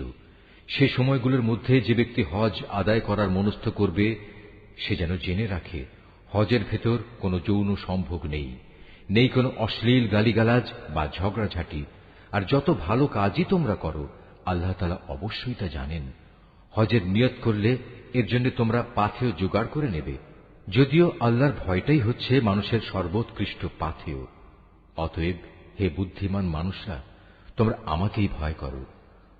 হজের এ সময়গুলোতে যদি তোমরা আল্লাহর অনুগ্রহ তালাশ করতে গিয়ে কোনো অর্থনৈতিক ফায়দা হাসিল করতে চাও, তাতে তোমাদের কোনোই দোষ নেই। অতঃপর তোমরা যখন আরাফাতের ময়দান থেকে ফিরে আসবে, তখন মুজদালিফায় মাশআরে হারামের কাছে এসে আল্লাহকে স্মরণ করবে, ঠিক যেমনি করে আল্লাহ তাআলা তোমাদের তাকে ডাকার পথ বলে দিয়েছেন, তেমনি করে তাকে স্মরণ করবে। ইতিপূর্বে তোমরা আসলেই পথভ্রষ্টদের দলে শামিল ছিলে। তারপর তোমরা সে স্থান থেকে ফিরে এসো যেখান থেকে অন্য হজ পালনকারী ব্যক্তিরা ফিরে আসে। নিজেদের ভুল ভ্রান্তির জন্য আল্লাহ তাআলার কাছে ক্ষমা প্রার্থনা করো। নিঃসন্দেহে আল্লাহ তাআলা গুনাহ খাতা মাফ করে দেন, তিনি বড়ই দয়ালু। যখন তোমরা তোমাদের হজের যাবতীয় আনুষ্ঠানিকতা শেষ করে নেবে, তখন এখানে বসে আগের দিনে যেভাবে তোমরা তোমাদের পূর্বপুরুষদের গৌরবের কথা স্মরণ করতে, তেমনি করে বরং তার চেয়ে বেশি পরিমাণে এখন আল্লাহকে স্মরণ করো। মানুষদের ভেতর থেকে একদল লোক বলে, হে আমাদের মালিক, সব ভালো জিনিস তুমি আমাদের এই দুনিয়াতেই দিয়ে দাও। বস্তুত যারা এ ধরনের কথা বলে, তাদের জন্য পরকালে আর কোনো পাওনাই বাকি থাকে না। আবার এ মানুষদেরই আর একদল বলে, হে আমাদের প্রতিপালক, এ দুনিয়ায়ও তুমি আমাদের কল্যাণ দান করো, পরকালেও তুমি আমাদের কল্যাণ দাও, সর্বোপরি তুমি আমাদের আগুনের আযাব থেকে নিষ্কৃতি দাও। এ ধরনের লোকদের তাদের নিজ নিজ উপার্জন মোতাবেক তাদের যথার্থ হিস্সা রয়েছে। আল্লাহ তাআলাই হচ্ছেন দ্রুত হিসাব গ্রহণকারী। হাতে গোনা হজের এ কয়টি দিনে বেশি পরিমাণে আল্লাহকে স্মরণ করো। হজের পর যদি কেউ তাড়াহুড়ো করে দুদিনের মধ্যে মিনা থেকে মক্কায় ফিরে আসে, তাতে যেমন কোনো দোষ নেই, তেমনি যদি কোনো ব্যক্তি সেখানে আরো বেশি অপেক্ষা করতে চায়, তাতেও কোনো দোষ নেই। এই নিয়ম হচ্ছে তার জন্য যে আল্লাহকে ভয় করেছে। তোমরা শুধু আল্লাহ তাআলাকে ভয় করো এবং জেনে রাখো একদিন তোমাদের তাঁর কাছেই জড়ো করা হবে। মানুষদের মাঝে এমন লোকও আছে পার্থিব জীবনে যার কথা তোমাকে খুবই উৎফুল্ল করবে। তার মনে যা কিছু আছে তার উপর সে আল্লাহ তাআলাকে সাক্ষী বানায়, কিন্তু এর প্রকৃত পরিচয় হচ্ছে সে ভীষণ ঝগড়াটে ব্যক্তি। আবার সে যখন আল্লাহর জমিনের কোথাও ক্ষমতার আসনে বসতে পারে, তখন সে নানা প্রকারে অশান্তি সৃষ্টি করতে শুরু করে, জমিনের শস্যক্ষেত্র বিনাশ করে, জীবজন্তুর বংশ নির্মূল করতে চায়। মূলত আল্লাহ তাআলা কখনো বিপর্যয় সৃষ্টিকারী মানুষদের পছন্দ করেন না। যখন তাকে বলা হয় ফিতনা ফাসাদ সৃষ্টি না করে তুমি আল্লাহ তাআলাকে ভয় করো, তখন তাকে মিথ্যা অহংকারে পেয়ে বসে, যা গুনার সাথে মেশানো থাকে।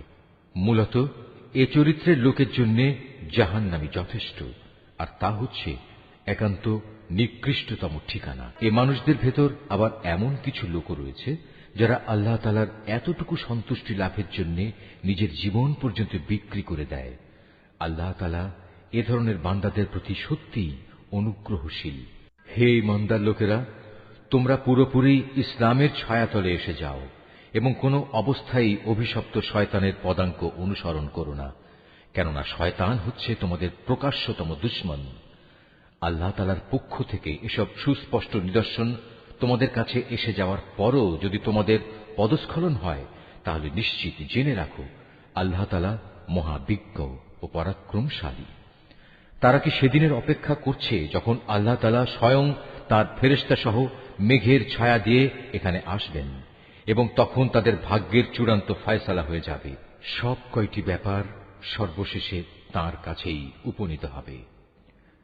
তুমি বনী ইসরায়েলদের জিজ্ঞেস করো, কি পরিমাণ সুস্পষ্ট নিদর্শন আমি তাদের দান করেছি। আমি তাদের বলেছি, যার কাছে হেদায়েতের নিয়ামত আসার পর সে নিজে তা বদলে ফেলে, তার জন্য আল্লাহ তাআলা কঠোর শাস্তি দানকারী। যারা আল্লাহ তাআলাকে অস্বীকার করেছে তাদের জন্য তাদের এ পার্থিব জীবনটা খুব লোভনীয় করে সাজিয়ে রাখা হয়েছে। এরা ঈমানদার ব্যক্তিদের বিদ্রূপ করে, অথচ এই ঈমানদার ব্যক্তি যারা আল্লাহ তাআলাকে ভয় করেছে, শেষ বিচারের দিন তাদের মর্যাদা এদের তুলনায় অনেক বেশি হবে। আল্লাহ তাআলা যাকে চান তাকে অপরিমিত রিজিক দান করেন। একসময় সব মানুষ একই উম্মতের অন্তর্ভুক্ত ছিল, পরে এরা নানা দলে উপদলে বিভক্ত হয়ে তাদের স্রষ্টাকেই ভুলে গেল। তখন আল্লাহ তাআলা সঠিক পথের অনুসারীদের সুসংবাদবাহী আর গুনাহগারদের জন্য আযাবের সতর্ককারী হিসেবে নবীদের পাঠালেন। তিনি সত্যসহ গ্রন্থ নাজিল করলেন, যেন তা মানুষদের এমন পারস্পরিক বিরোধ সমূহের চূড়ান্ত ফয়সালা করতে পারে যে ব্যাপারে তারা মতবিরোধ করে। তাদের কাছে সুস্পষ্ট হিদায়াত পাঠানো সত্ত্বেও তারা পারস্পরিক বিদ্রোহ ও বিদ্বেষ সৃষ্টির জন্য মতবিরোধ করেছে। অতঃপর আল্লাহ তাআলা তাদের সবাইকে স্বীয় ইচ্ছায় সেই সঠিক পথ দেখালেন, যার ব্যাপারে ইতিপূর্বে তাদের মধ্যে মতবিরোধ সৃষ্টি হয়েছিল। আল্লাহ তাআলা যাকে চান তাকে সঠিক পথ দেখান। তোমরা কি মনে করে নিয়েছ যে তোমরা এমনি এমনিই বেহেশতে চলে যাবে? এখনো পূর্ববর্তী নবীদের অনুসারীদের বিপদের মতো কিছুই তোমাদের উপর নাজিল হয়নি। তাদের উপর বহু ধরনের বিপর্যয় ও সংকট এসেছে। কঠোর নির্যাতনে তারা নির্যাতিত হয়েছে, কঠিন নিপীড়নে তারা শিহরিত হয়ে উঠেছে। এমনকি স্বয়ং আল্লাহর নবী ও তার সঙ্গী সাথীরা অত্যাচারে অতিষ্ঠ হয়ে এক পর্যায়ে এই বলে আর্তনাদ করে উঠেছে, আল্লাহ তাআলার সাহায্য কবে আসবে? আল্লাহ তাআলা তাঁর প্রিয়জনদের সান্ত্বনা দিয়ে বললেন, অবশ্যই আল্লাহ তাআলার সাহায্য অতি নিকটে। তারা তোমার কাছে জানতে চাইবে তারা কি কি খাতে খরচ করবে। তুমি তাদের বলে দাও, যা কিছুই তোমরা তোমাদের পিতামাতার জন্য, আত্মীয় স্বজনদের জন্য, এতিম অসহায় মিসকিনদের জন্য এবং মুসাফিরদের জন্য খরচ করবে, তাই আল্লাহ তাআলা গ্রহণ করবেন। যা ভালো কাজ তোমরা করবে আল্লাহ তাআলা তা অবশ্যই জানতে পারবেন। সত্য প্রতিষ্ঠা ও অসত্য নির্মূল করার জন্য যুদ্ধ তোমাদের উপর ফরজ করে দেয়া হয়েছে, আর এটাই তোমাদের ভালো লাগে না। কিন্তু তোমাদের জেনে রাখা উচিত, এমন কোন জিনিস তো থাকতে পারে যা তোমাদের ভালো লাগে না, অথচ তাই তোমাদের জন্য কল্যাণকর। আবার একইভাবে এমন কোন জিনিস যা তোমাদের খুবই ভালো লাগবে, কিন্তু পরিণামে তা হবে তোমাদের জন্য খুবই ক্ষতিকর। আল্লাহ তাআলাই সব চাইতে ভালো জানেন, তোমরা কিছুই জানো না। সম্মানিত মাস ও তাতে যুদ্ধ করা সম্পর্কে তারা তোমাকে জিজ্ঞেস করবে। তুমি তাদের বলে দাও, এই মাসে যুদ্ধ বিগ্রহ করা অনেক বড় গুনার কথা, কিন্তু আল্লাহর কাছে এর চাইতে বড় গুনাহ হচ্ছে আল্লাহর পথ থেকে মানুষদের ফিরিয়ে রাখা, আল্লাহকে অস্বীকার করা, খানায়ে কাবার দিকে যাওয়ার পথ রোধ করা ও সেখানকার অধিবাসীদের সেখান থেকে বের করে দেয়া। আর আল্লাহ দ্রোহিতার ফিতনা, ফাসাদ, হত্যাকাণ্ডের চাইতেও অনেক বড় অন্যায়। এ কারণেই এরা তোমাদের সাথে এ মাসসমূহে লড়াই বন্ধ করে দেবে বলে তুমি ভেবো না। তারা তো পারলে বরং তোমাদের সবাইকে তোমাদের ইসলামী জীবন বিধান থেকেও ফিরিয়ে নিতে চাইবে। যদি তোমাদের কোনো ব্যক্তি তার দ্বীন থেকে ফিরে যায়, অতঃপর সে মৃত্যু মুখে পতিত হয় এমন অবস্থায় যে সে সুস্পষ্ট কাফের ছিল, তাহলে তারাই হবে সে লোক যাদের যাবতীয় কর্মকাণ্ড দুনিয়া আখিরাতে বিফলে যাবে, আর এরাই হবে জাহান্নামের অধিবাসী। সেখানে তারা চিরদিন থাকবে। যারা ঈমান এনেছে, যারা হিজরত করেছে এবং আল্লাহর পথে জিহাদ করেছে, তারাই আল্লাহ তাআলার পক্ষ থেকে অনুগৃহীত হবার আশা করতে পারে। আল্লাহ তাআলা ক্ষমাশীল, অত্যন্ত দয়ালু। হে নবী, এরা তোমাকে মদ ও জুয়া সম্পর্কে জিজ্ঞেস করবে। তুমি তাদের বলে দাও, এ দুটো জিনিসের মধ্যে অনেক বড় ধরনের পাপ রয়েছে। যদিও মানুষের জন্য এর কিছু কিছু ব্যবসায়িক উপকারিতাও রয়েছে, কিন্তু এ উভয়ের ধ্বংসকারী গুনাহ তার ব্যবসায়িক উপকারিতার চাইতে অনেক বেশি। তারা তোমাকে এও জিজ্ঞেস করে তারা নেক কাজে কি কি খরচ করবে। তুমি তাদের বলো, দৈনন্দিন প্রয়োজন পূরণের পর যা অতিরিক্ত তাই। আল্লাহ তাআলা এভাবে তোমাদের জন্য তাঁর আয়াতসমূহ খুলে খুলে বলে দেন, যাতে করে তোমরা এ নিয়ে চিন্তা ভাবনা করতে পারো। এ নির্দেশ তোমাদের ইহকাল ও পরকালের কল্যাণের জন্যই। তোমাকে তারা এতিমদের ব্যাপারে জিজ্ঞেস করবে, তুমি বলো, তাদের জন্য গৃহীত সব পন্থাই উত্তম, যদি তোমরা তোমাদের ধন সম্পদ তাদের সাথে মিশিয়ে ফেলো, তাতে কোনো দোষ নেই, কারণ তারা তো তোমাদেরই ভাই। আর আল্লাহ তাআলা এটা ভালো করেই জানেন কে ন্যায়ানুগ পন্থায় আছে আর কে ফাসাদি স্বভাবের লোক। আল্লাহ তাআলা চাইলে এ ব্যাপারে আরো অধিক কড়াকড়ি আরোপ করতে পারতেন। নিঃসন্দেহে আল্লাহ তাআলা ক্ষমতাবান এবং কুশলীও। তোমরা কখনো কোনো মুশরিক নারী বিয়ে করো না, যতক্ষণ না তারা ঈমান আনে। মনে রেখো, একজন মুসলমান দাসীও একজন ঐতিহ্যবাহী মুশরিক নারীর চাইতে উত্তম, যদিও এ মুশরিক নারীটি তোমাদের বেশি ভালো লাগে। হে মুসলিম মহিলারা, তোমরা কখনো কোনো মুশরিক পুরুষদের বিয়ে করো না, যতক্ষণ না তারা আল্লাহর উপর ঈমান আনে। কেননা একজন ঈমানদার দাসও একজন উঁচু খানদানের মুশরিক ব্যক্তির চাইতে ভালো, যদিও এ মুশরিক ব্যক্তিটি তোমাদের ভালো লাগে। আসলে এরা তোমাদের জাহান্নামের আগুনের দিকেই ডেকে নেবে। আর আল্লাহ তাআলা হামেশাই তার মোমেন বান্দাদের তার আদেশ বলে জান্নাত ও ক্ষমার দিকে আহ্বান জানান, এবং এজন্যে তিনি তার আয়াতসমূহ মানুষদের কাছে স্পষ্ট করে বর্ণনা করেন, যাতে করে তারা উপদেশ গ্রহণ করতে পারে। হে নবী, তারা তোমার কাছ থেকে মহিলাদের মাসিক ঋতুকাল ও এ সময়ে তাদের সাথে দৈহিক মিলন সম্পর্কে জানতে চাইবে। তুমি তাদের বলো, আসলে মহিলাদের এ সময়টা হচ্ছে একটি অপবিত্র ও কষ্টকর অবস্থা, কাজেই ঋতুস্রাবকালে তাদের সঙ্গ বর্জন করবে এবং তোমরা দৈহিক মিলনের জন্য তাদের কাছে যেও না, যতক্ষণ না তারা পুনরায় পবিত্র হয়। অতঃপর তারা যখন পুরো পাক সাফ হয়ে যায়, তখন তোমরা তাদের কাছে যাও। দৈহিক মিলনের যে পদ্ধতি আল্লাহ তাআলা শিখিয়ে দিয়েছেন সেভাবে যাবে। আল্লাহ তাআলা অবশ্যই সেসব লোকদের ভালোবাসেন যারা আল্লাহর দিকেই ফিরে আসে এবং যারা পাক পবিত্রতা অবলম্বন করে। তোমাদের স্ত্রীরা হচ্ছে তোমাদের জন্য সন্তান উৎপাদনের ফসল ক্ষেত্র। তোমরা তোমাদের এই ফসল ক্ষেত্রে যেভাবে ইচ্ছা সেভাবেই গমন করো। তোমরা সময় থাকতে নিজেদের জন্য কিছু অগ্রিম নেক আমল পাঠিয়ে দাও। তোমরা আল্লাহকে ভয় করো। জেনে রেখো, একদিন তোমাদের সবাইকে তাঁর সামনাসামনি হতে হবে। মোমেনদের তুমি পুরস্কারের সুসংবাদ দান করো। তোমরা তোমাদের এমন শপথের জন্য আল্লাহর নামকে কখনো ঢাল হিসাবে ব্যবহার করবে না, যার মাধ্যমে ভালো কাজ করা, আল্লাহ তাআলাকে ভয় করা এবং মানুষদের মাঝে শান্তি শৃঙ্খলা প্রতিষ্ঠা করার কাজ থেকে তোমরা দূরে থাকবে। কারণ আল্লাহ তাআলা তোমাদের সবকিছুই শোনেন এবং সব কথাই তিনি জানেন।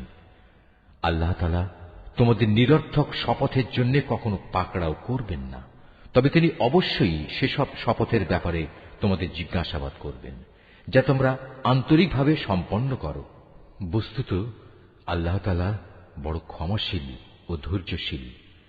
যেসব লোক নিজ স্ত্রীদের কাছে যাবে না বলে কসম করেছে, তাদের এ ব্যাপারে মনস্থির করার জন্য 4 মাসের অবকাশ রয়েছে। এ সময়ের ভেতর যদি তারা তাদের কসম থেকে ফিরে আসে, তাহলে জেনে রেখো আল্লাহ তাআলা ক্ষমাশীল ও দয়াবান। আর তারা যদি এ সময়ের ভেতর তালাক দেওয়ার সিদ্ধান্ত করে, তাহলে তারা যেন জেনে রাখে আল্লাহ তাআলা সব শোনেন, জানেন। তালাকপ্রাপ্তা মহিলারা যেন 3টি মাসিক ঋতু অথবা ঋতু থেকে পবিত্র থাকার 3টি মুদ্দত পর্যন্ত নিজেদের পুনরায় বিয়ের বন্ধন থেকে দূরে রাখে।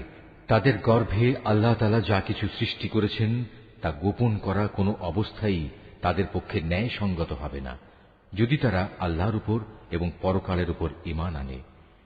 এ সময়ের ভেতর তাদের ফিরিয়ে নেয়ার ব্যাপারে তাদের স্বামীরা অবশ্য বেশি অধিকারী, যদি তারা উভয়ে পরস্পর মিলেমিশে চলতে চায়। পুরুষদের উপর নারীদের যেমন ন্যায়ানুগ অধিকার রয়েছে, তেমনি রয়েছে নারীদের উপর পুরুষের অধিকার। পারিবারিক ভরণ পোষণের দায়িত্বের কারণে তাদের উপর পুরুষের মর্যাদা একমাত্রা বেশি রয়েছে। আল্লাহ তাআলা বিপুল ক্ষমতার মালিক, তিনি পরম কুশলী। তালাক 2 বার মাত্র উচ্চারণ করা যেতে পারে। তৃতীয়বারের আগেই হয় সম্মান মর্যাদার সাথে তাকে ফিরিয়ে আনতে হবে, অথবা সহৃদয়তার সাথে তাকে চলে যেতে দেবে। তোমাদের জন্য এটা কোনো অবস্থায় ন্যায়সঙ্গত নয় যে বিয়ের আগে যা কিছু তোমরা তাদের দিয়েছ তা তাদের থেকে ফিরিয়ে নেবে। তবে আল্লাহর নির্দিষ্ট সীমারেখার ভেতরে থেকে স্বামী স্ত্রী একত্রে জীবন কাটাতে পারবে না এমন আশঙ্কা যদি দেখা দেয়, তখন আলাদা হয়ে যাওয়াটাই উত্তম। এমন অবস্থায় যদি তোমাদের ভয় হয় যে এরা আল্লাহর বিধানের গণ্ডির ভেতর থাকতে পারবে না, তাহলে স্ত্রী যদি স্বামীকে কিছু বিনিময় দেয় এবং তা দিয়ে বিচ্ছেদ ঘটিয়ে নেয়, তাহলে তাদের উভয়ের উপর এটা কোনো দূষণীয় বিষয় হবে না। জেনে রাখো, এটা হচ্ছে আল্লাহর নির্ধারিত সীমারেখা, তা কখনো অতিক্রম করো না। আর যারা আল্লাহর দেয়া সীমারেখা লঙ্ঘন করে তারা হচ্ছে সুস্পষ্ট জালেম। যদি সে তাকে তালাক দিয়েই দেয়, তাহলে তারপর এ স্ত্রী তার জন্য আর বৈধ হবে না। হ্যাঁ, যদি তাকে অপর কোনো স্বামী বিয়ে করে এবং নিয়ম মাফিক তাকে তালাক দেয় এবং পরবর্তী পর্যায়ে তারা যদি সত্যি মনে করে তারা এখন স্বামী স্ত্রীর অধিকার সম্পর্কে আল্লাহর সীমারেখা মেনে চলতে পারবে, তাহলে পুনরায় বিয়ে বন্ধনে ফিরে আসাতে তাদের উপর কোনো দোষ নেই। এটা হচ্ছে আল্লাহর বেঁধে দেয়া সীমারেখা। যারা এ সম্পর্কে অবগত আছে, আল্লাহ তাআলা তাদের জন্য এই নির্দেশ সুস্পষ্ট করে পেশ করেন। যখন তোমরা স্ত্রীদের তালাক দাও এবং তারা যখন তাদের অপেক্ষার সময় ইদ্যত পূর্ণ করে নেয়, তখন হয় মর্যাদার সাথে তাদের ফিরিয়ে আনো, নতুবা ভালোভাবে তাদের বিদায় করে দাও। শুধু কষ্ট দেওয়ার উদ্দেশ্যে কখনো তাদের আটকে রেখো না। এতে তোমরা আল্লাহর নির্ধারিত সীমারেখাই লঙ্ঘন করবে। আর যে ব্যক্তি এমন কাজ করে সে প্রকারান্তরে নিজের উপরই জুলুম করে। সাবধান, আল্লাহর নির্দেশসমূহকে কখনো হাসি তামাশার বস্তু মনে করো না। স্মরণ করো, তোমরা ছিলে অজ্ঞ। আল্লাহ তাআলা তোমাদের উপর হেদায়েতের বাণী পাঠিয়ে নিয়ামত দান করেছেন। শুধু তাই নয়, তিনি তোমাদের জন্য জ্ঞান ও যুক্তিপূর্ণ কিতাব নাজিল করেছেন, যা তোমাদের দৈনন্দিন জীবনের নিয়ম কানুন বাতলে দেয়। অতএব তোমরা আল্লাহকে ভয় করো এবং জেনে রাখো, তিনি তোমাদের যাবতীয় কাজকর্ম সম্পর্কে সম্পূর্ণ ওয়াকিবহাল রয়েছেন।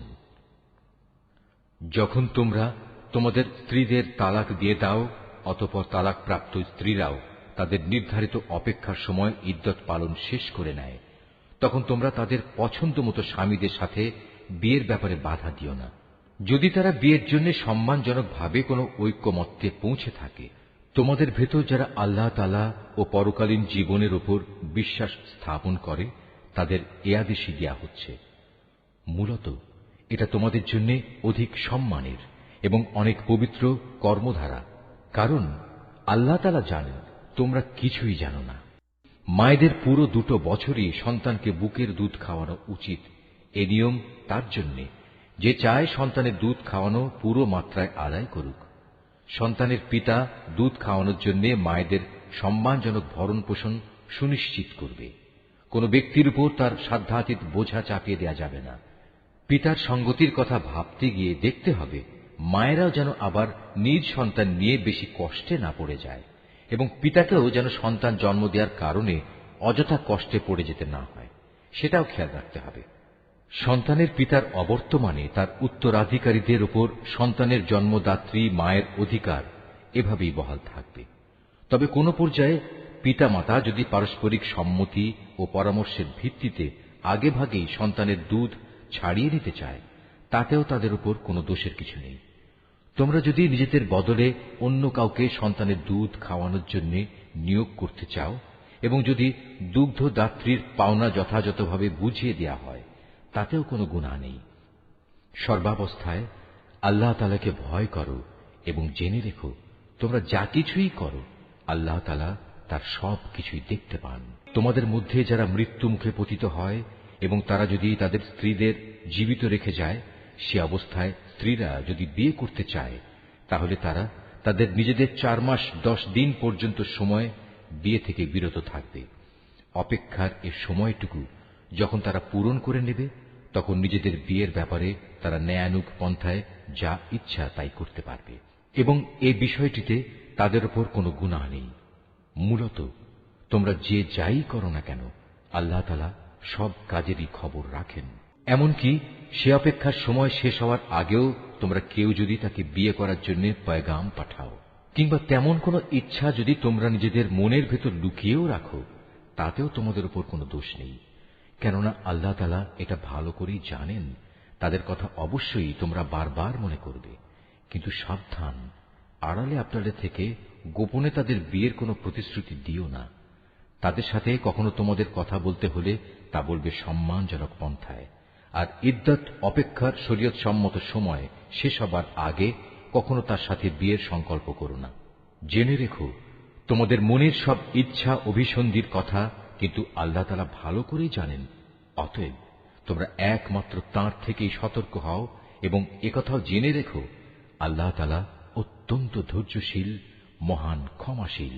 স্ত্রীদের শারীরিকভাবে স্পর্শ করা কিংবা তাদের জন্য মোহরের কোনো অঙ্ক নির্ধারণের আগেই যদি তোমরা তাদের তালাক দাও, তাতে শরীয়তের দৃষ্টিতে তোমাদের উপর কোনো গুনাহ নেই। এ পরিস্থিতিতে মোহরের কোনো অঙ্ক নির্ধারিত না হলেও তাদের ন্যায়ানুগ পন্থায় কিছু পরিমাণ অর্থ আদায় করে দেবে। ধনী ব্যক্তির উপর থাকবে নিজ ক্ষমতা অনুযায়ী এবং গরিব ব্যক্তির উপর থাকবে তার সঙ্গতি অনুযায়ী। এটা নেককার লোকদের উপর আরোপিত স্ত্রীদের একটি অধিকার বটে। যদি এমন হয় তোমরা তাদের শারীরিকভাবে স্পর্শ করনি কিন্তু মোহরের অঙ্ক নির্ধারিত করে নিয়েছ, এমতাবস্থায় যদি তোমরা তাদের তালাক দাও, তাহলে তাদের জন্য থাকবে নির্ধারিত মোহরের অর্ধেক পরিমাণ, যা আদায় করে দিতে হবে। হ্যাঁ, তালাকপ্রাপ্তা স্ত্রী নিজের থেকে যদি তোমাদের তা মাফ করে দেয় কিংবা যে স্বামীর হাতে বিয়ের বন্ধন রয়েছে সে যদি স্ত্রীকে নির্দিষ্ট পরিমাণের বেশি দিয়ে অনুগ্রহ দেখাতে চায়, তাহলে তা হবে আল্লাহ ভীতিরও একান্ত কাছাকাছি। কখনো একে অপরের প্রতি দয়া ও সহৃদয়তা দেখাতে ভুলো না, কারণ তোমরা কে কি কাজ করো তার সবকিছুই আল্লাহ তাআলা পর্যবেক্ষণ করছেন। তোমরা নামাজ সমূহের উপর গভীরভাবে যত্নবান হও, বিশেষ করে মধ্যবর্তী নামাজ, এবং আল্লাহর জন্য বিনীতভাবে দাঁড়িয়ে থাকো। অতঃপর যদি তোমরা ভীতিপ্রদ কোনো অবস্থার সম্মুখীন হও, তখন প্রয়োজনে তোমরা নামাজ পড়বে পায়ের উপর দাঁড়িয়ে কিংবা সওয়ারির উপর থাকা অবস্থায়। তারপর তোমরা যখন নিরাপদ হয়ে যাবে তখন আল্লাহ তাআলাকে স্মরণ করো, যেভাবে আল্লাহ তাআলা তাঁকে স্মরণ করার নিয়ম শিখিয়েছেন, যার কিছুই তোমরা ইতিপূর্বে জানতে না। তোমাদের মধ্যে থেকে যদি কেউ মৃত্যুমুখে পতিত হয় এবং সে বিধবা স্ত্রীদের রেখে যায়, তার উত্তরসূরিদের জন্য তার ওসিয়ত থাকবে যেন তারা 1 বছর পর্যন্ত তাদের স্ত্রীদের ব্যয়ভার বহন করে। কোনো অবস্থায় যেন তার ভিটে মাটি থেকে তাকে বের করে দেয়া না হয়। এই সময় পূরণ হবার আগে যদি তারা নিজেরাই বের হয়ে যায় এবং তারা নিজেদের ব্যাপারে কোনো ভিন্ন সিদ্ধান্ত করে কোনো সম্মানজনক ব্যবস্থা করে নেয়, তাহলে এজন্য তোমাদের উপর কোনো দোষ পড়বে না। আল্লাহ তাআলা সবার উপর শক্তিশালী, তিনি বিজ্ঞ কুশলীও। স্বামীদের উপর তালাকপ্রাপ্তা মহিলাদের জন্য ন্যায়সঙ্গত ভরণ পোষণের দায়িত্ব থাকবে। আল্লাহ তাআলাকে যারা ভয় করে এটা তাদের উপর আরোপিত দায়িত্ব। এভাবেই আল্লাহ তাআলা তাঁর আয়াতগুলো তোমাদের জন্য সুস্পষ্ট করে বলে দিয়েছেন, যাতে করে তোমরা বুঝতে পারো। তুমি কি তাদের পরিণতি দেখোনি যারা মৃত্যুর ভয়ে নিজেদের ভিটে মাটি ছেড়ে বেরিয়ে এসেছিল, অথচ তারা সংখ্যায় ছিল হাজার হাজার। তাদের এ কাপুরুষোচিত আচরণে রুষ্ট হয়ে আল্লাহ তাআলা তাদের বললেন, তোমরা নিপাত হয়ে যাও। অতঃপর একসময় তাদের বংশধররা সাহসিকতার সাথে জালেমের মোকাবেলা করল। আল্লাহ তাআলা তাদের পুনরায় সামাজিক ও রাজনৈতিক জীবন দান করলেন। আল্লাহ তাআলা এ ধরনের সাহসী মানুষদের উপর সর্বদাই অনুগ্রহশীল, কিন্তু মানুষদের অধিকাংশই এজন্য আল্লাহর কৃতজ্ঞতা আদায় করে না। অতএব হে মুসলমানরা, কাপুরুষতা না দেখিয়ে তোমরা আল্লাহর পথে লড়াই করো এবং একথা ভালো করে জেনে রাখো, আল্লাহ তাআলা যেমন সব শোনেন তেমনি তিনি সবকিছু জানেনও। তোমাদের মধ্যে থেকে কে এমন হবে যে আল্লাহকে উত্তম ঋণ দেবে? যে কেউই আল্লাহকে ঋণ দেবে সে যেন জেনে রাখে আল্লাহ তাআলা ঋণের সে অঙ্ক তার জন্য বহু গুণ বাড়িয়ে দেবেন। আল্লাহ তাআলা কাউকে ধনী আবার কাউকে গরিব করে দেন, আর সবশেষে তোমাদের ধনী গরিব সবাইকে তো একদিন তার কাছেই ফিরে যেতে হবে। তুমি কি বনী ইসরাইল দলের কতিপয় নেতা সম্পর্কে চিন্তা করনি, যখন তারা মুসার আগমনের পর তদানীন্তন নবীর কাছে বলেছিল, আমাদের জন্য একজন বাদশা ঠিক করে দাও যেন তার সাথে আমরা আল্লাহর পথে লড়াই করতে পারি। আল্লাহর নবী তাদের বলল, তোমাদের অবস্থা আগের লোকদের মতো এমন হবে না তো যে আল্লাহ তাআলা তোমাদের লড়াইয়ের আদেশ দেবেন এবং তোমরা লড়াই করবে না? তারা বলল, আমরা কেন আল্লাহর পথে লড়ব না? বিশেষ করে যখন আমাদের নিজেদের বাড়ি ঘর থেকে আমাদের বের করে দেয়া হয়েছে, আমাদের ছেলে মেয়েদেরও বের করে দেয়া হয়েছে, অতঃপর যখন সত্যি সত্যি তাদের আল্লাহর পক্ষ থেকে যুদ্ধের আদেশ দেয়া হল, তখন কতিপয় সাহসী বান্দা ছাড়া তাদের অধিকাংশই ময়দান ছেড়ে পালিয়ে গেছে। আসলে আল্লাহ তাআলা জালেমদের ভালো করেই জানেন। তাদের নবী তাদের বলল, আল্লাহ তাআলা তালুতকে তোমাদের উপর বাদশাহ নিযুক্ত করে পাঠিয়েছেন। একথা শুনে তারা বলল, তার কি অধিকার আছে যে আমাদের উপর রাজত্ব করার? বাদশাহীর অধিকার বরং তার চাইতে আমাদেরই বেশি রয়েছে। তাছাড়া অর্থ প্রাচুর্যও তো তার বেশি নেই। আল্লাহর নবী বলল, শাসন ক্ষমতার জন্য আল্লাহ তাআলা তাকেই বাছাই করেছেন এবং এ কাজের জন্য তার শারীরিক যোগ্যতা ও জ্ঞান প্রতিভা আল্লাহ তাআলা বাড়িয়ে দিয়েছেন। আসলে আল্লাহ তাআলা যাকে চান তাকেই তার রাজ ক্ষমতা দান করে থাকেন। তার ভান্ডার অনেক প্রশস্ত। আল্লাহ তাআলা যাকে চান তাকেই রাজত্ব দেন। আল্লাহ তাআলা প্রাচুর্যময় ও মহাবিজ্ঞ। তাদের নবী তাদের আরো বলল, আল্লাহ তাআলা যাকে পাঠাচ্ছেন তার বাদশাহীর অবশ্যই একটা চিহ্ন থাকবে, এবং তা হচ্ছে সে তোমাদের সামনে হারানো সিন্দুকটি এনে হাজির করবে। এতে তোমাদের জন্য আল্লাহর পক্ষ থেকে সান্ত্বনা ও প্রশান্তির বিষয় থাকবে। তাছাড়া এ অমূল্য সিন্দুকে মুসা ও হারুনের পরিবার পরিজনের কিছু রেখে যাওয়া জিনিসপত্রও থাকবে। আল্লাহ তাআলার নির্দেশে তার ফেরেশতারা এই সিন্দুক তোমাদের জন্য বহন করে আনবে। যদি তোমরা বিশ্বাস স্থাপন করো তাহলে তোমরা দেখবে এ সব কিছুতে তোমাদের জন্য এক ধরনের নিদর্শন রয়েছে। রাজত্ব পেয়ে তালুত নিজ বাহিনী নিয়ে যখন এগিয়ে গেল, তখন সে তার লোকদের বলল, আল্লাহ তাআলা একটি নদীর পানি দিয়ে তোমাদের পরীক্ষা করবেন। যদি তোমাদের মধ্যে কেউ এর পানি পান করে তাহলে সে আর আমার দলভুক্ত থাকবে না, আর যে ব্যক্তি তা খাবে না সে অবশ্যই আমার দলভুক্ত থাকবে। তবে কেউ যদি তার হাত দিয়ে সামান্য এক আঁজলা পানি খেয়ে নেয় তা ভিন্ন কথা। অতঃপর সেখানে গিয়ে হাতে গোনা কয়েকজন লোক ছাড়া আর সবাই তৃপ্তি ভরে পানি পান করল।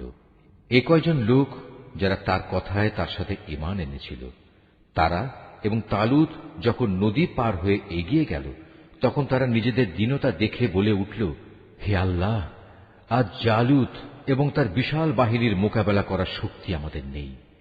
এ সময় তাদেরই সাথী বন্ধুরা যারা জানত তাদের আল্লাহর সামনে হাজির হতে হবে, তারা বলল, ইতিহাসে এমন অনেকবারই দেখা গেছে আল্লাহর সাহায্য নিয়ে একটি ক্ষুদ্র দলও বিশাল সেনাবাহিনীর উপর জয়ী হয়েছে। কেননা আল্লাহ তাআলা ধৈর্যশীলদের সাথেই থাকেন। তারপর যখন সে তার সৈন্য নিয়ে মোকাবেলা করার জন্য দাঁড়ালো, তখন তারা আল্লাহর কাছে সাহায্য চেয়ে বলল, হে আমাদের মালিক, তুমি আমাদের সবরের তৌফিক দান করো। দুশমনের মোকাবেলায় আমাদের কদম অটল রাখো এবং অবিশ্বাসী কাফেরদের মোকাবেলায় তুমি আমাদের সাহায্য করো। লড়াইয়ের ময়দানে তারা তাদের পর্যুদস্ত লাঞ্ছিত করে দিল এবং দাউদ আল্লাহর সাহায্য নিয়ে জালুতকে হত্যা করল। আল্লাহ তাআলা তাকে দুনিয়ার রাজত্ব দান করলেন এবং তাকে রাজ ক্ষমতা চালানোর কৌশল শিক্ষা দিলেন। আল্লাহ তাআলা তাকে নিজ ইচ্ছা মতো আরো বহু বিষয়ে জ্ঞান দান করলেন। আসলে আল্লাহ তাআলা যদি যুগে যুগে একদল লোককে দিয়ে আর একদল লোককে শায়েস্তা না করতেন, তাহলে এই ভূখণ্ড ফিতনা ফাসাদে ভরে যেত। কিন্তু আল্লাহ তাআলা তা চাননি, কেননা আল্লাহ তাআলা এ সৃষ্টিকুলের উপর বড়ই অনুগ্রহশীল। এ কিতাবে বর্ণিত এ সব ঘটনা হচ্ছে আল্লাহর এক একটা নিদর্শন মাত্র, যা যথাযথভাবে আমি তোমাকে শুনিয়েছি। এর কোন ঘটনাই তো তুমি জানতে না। তুমি অবশ্যই আমার পাঠানো নবী রসুলদের একজন। এই যে নবী রসুলরা রয়েছে, এদের কাউকে কারো উপর আমি বেশি মর্যাদা দান করেছি। এদের মধ্যে এমনও কেউ ছিল যাদের সাথে আল্লাহ তাআলা কথা বলেছেন এবং এর মাধ্যমে কারো মর্যাদা তিনি বাড়িয়ে দিয়েছেন। আমি মরিয়মের ছেলে ঈসাকে কতিপয় উজ্জ্বল নিদর্শন দিয়েছিলাম। অতঃপর পবিত্র রূহের মাধ্যমে তাকে আমি সাহায্য করেছি। আল্লাহ তাআলা চাইলে তাদের আগমনের পর যাদের কাছে এসব উজ্জ্বল নিদর্শন এসেছে তারা কখনো মারামারিতে লিপ্ত হতো না। কিন্তু রসুলদের পর তারা দলে উপদলে বিভক্ত হয়ে গেল। অতঃপর তাদের মধ্যে কিছু লোক ঈমান আনল, আবার তাদের কিছু লোক আল্লাহ তাআলা ও তার নবীকে অস্বীকার করল। অথচ আল্লাহ পাক চাইলে এরা কেউই যুদ্ধ বিগ্রহে লিপ্ত হতো না। কিন্তু আল্লাহ তাআলা যা চান তাই করেন। হে ঈমানদাররা, তোমরা যারা ঈমান এনেছ, আমার দেয়া ধন সম্পদ থেকে আমার পথে ব্যয় করো সেদিনটি আসার আগে, যেদিন কোনো বেচাকেনা চলবে না, কোন রকম বন্ধুত্ব ভালোবাসাও কাজে আসবে না, না সেদিন কারো কাছ থেকে কোনো সুপারিশ গ্রহণ করা হবে। মূলত এদিনের অস্বীকারীরাই হচ্ছে জালেম। মহান আল্লাহ তাআলা, তিনি ছাড়া দ্বিতীয় কোনো ইলাহ নেই। তিনি চিরঞ্জীব, তিনি অনাদি সত্তা। ঘুম তো দূরের কথা, সামান্য তন্দ্রাও তাকে আচ্ছন্ন করে না। আসমান সমূহ ও জমিনে যা কিছু আছে তার সবকিছুরই একচ্ছত্র মালিকানা তাঁর। কে এমন আছে যে তার দরবারে বিনা অনুমতিতে সুপারিশ করবে? তাদের বর্তমান ভবিষ্যতের সবকিছুই তিনি জানেন। তার জানা বিষয়সমূহের কোনো কিছুই কারো জ্ঞানের সীমা পরিসীমার আয়ত্তাধীন হতে পারে না। তবে কিছু জ্ঞান যদি তিনি কাউকে দান করে থাকেন তবে তা ভিন্ন কথা। তার বিশাল সাম্রাজ্য আসমান জমিনের সবকিছুই পরিবেষ্টন করে আছে। এ উভয়টির হেফাজত করার কাজ কখনো তাকে পরিশ্রান্ত করে না। তিনি পরাক্রমশালী ও অসীম মর্যাদাবান। আল্লাহর দ্বীনের ব্যাপারে কোনো জোর জবরদস্তি নেই, কারণ সত্য এখানে মিথ্যা থেকে পরিষ্কার হয়ে গেছে। তোমাদের মধ্যে যদি কোনো ব্যক্তি বাতিল মতাদর্শকে অস্বীকার করে আল্লাহর দেয়া জীবনাদর্শের উপর ঈমান আনে, সে যেন এর মাধ্যমে এমন এক শক্তিশালী রশি ধরল যা কোনোদিনই ছিঁড়ে যাবার নয়। আল্লাহ তাআলা সবকিছুই শোনেন এবং সবকিছুই জানেন। যারা আল্লাহর উপর ঈমান আনে, আল্লাহ তাআলাই হচ্ছেন তাদের সাহায্যকারী বন্ধু। তিনি জাহেলিয়াতের অন্ধকার থেকে তাদের ঈমানের আলোতে বের করে নিয়ে আসেন। অপরদিকে যারা আল্লাহকে অস্বীকার করে, বাতিল শক্তিসমূহই হয়ে থাকে তাদের সাহায্যকারী। তা তাদের দ্বীনের আলোক থেকে কুফরির অন্ধকারের দিকে নিয়ে যায়।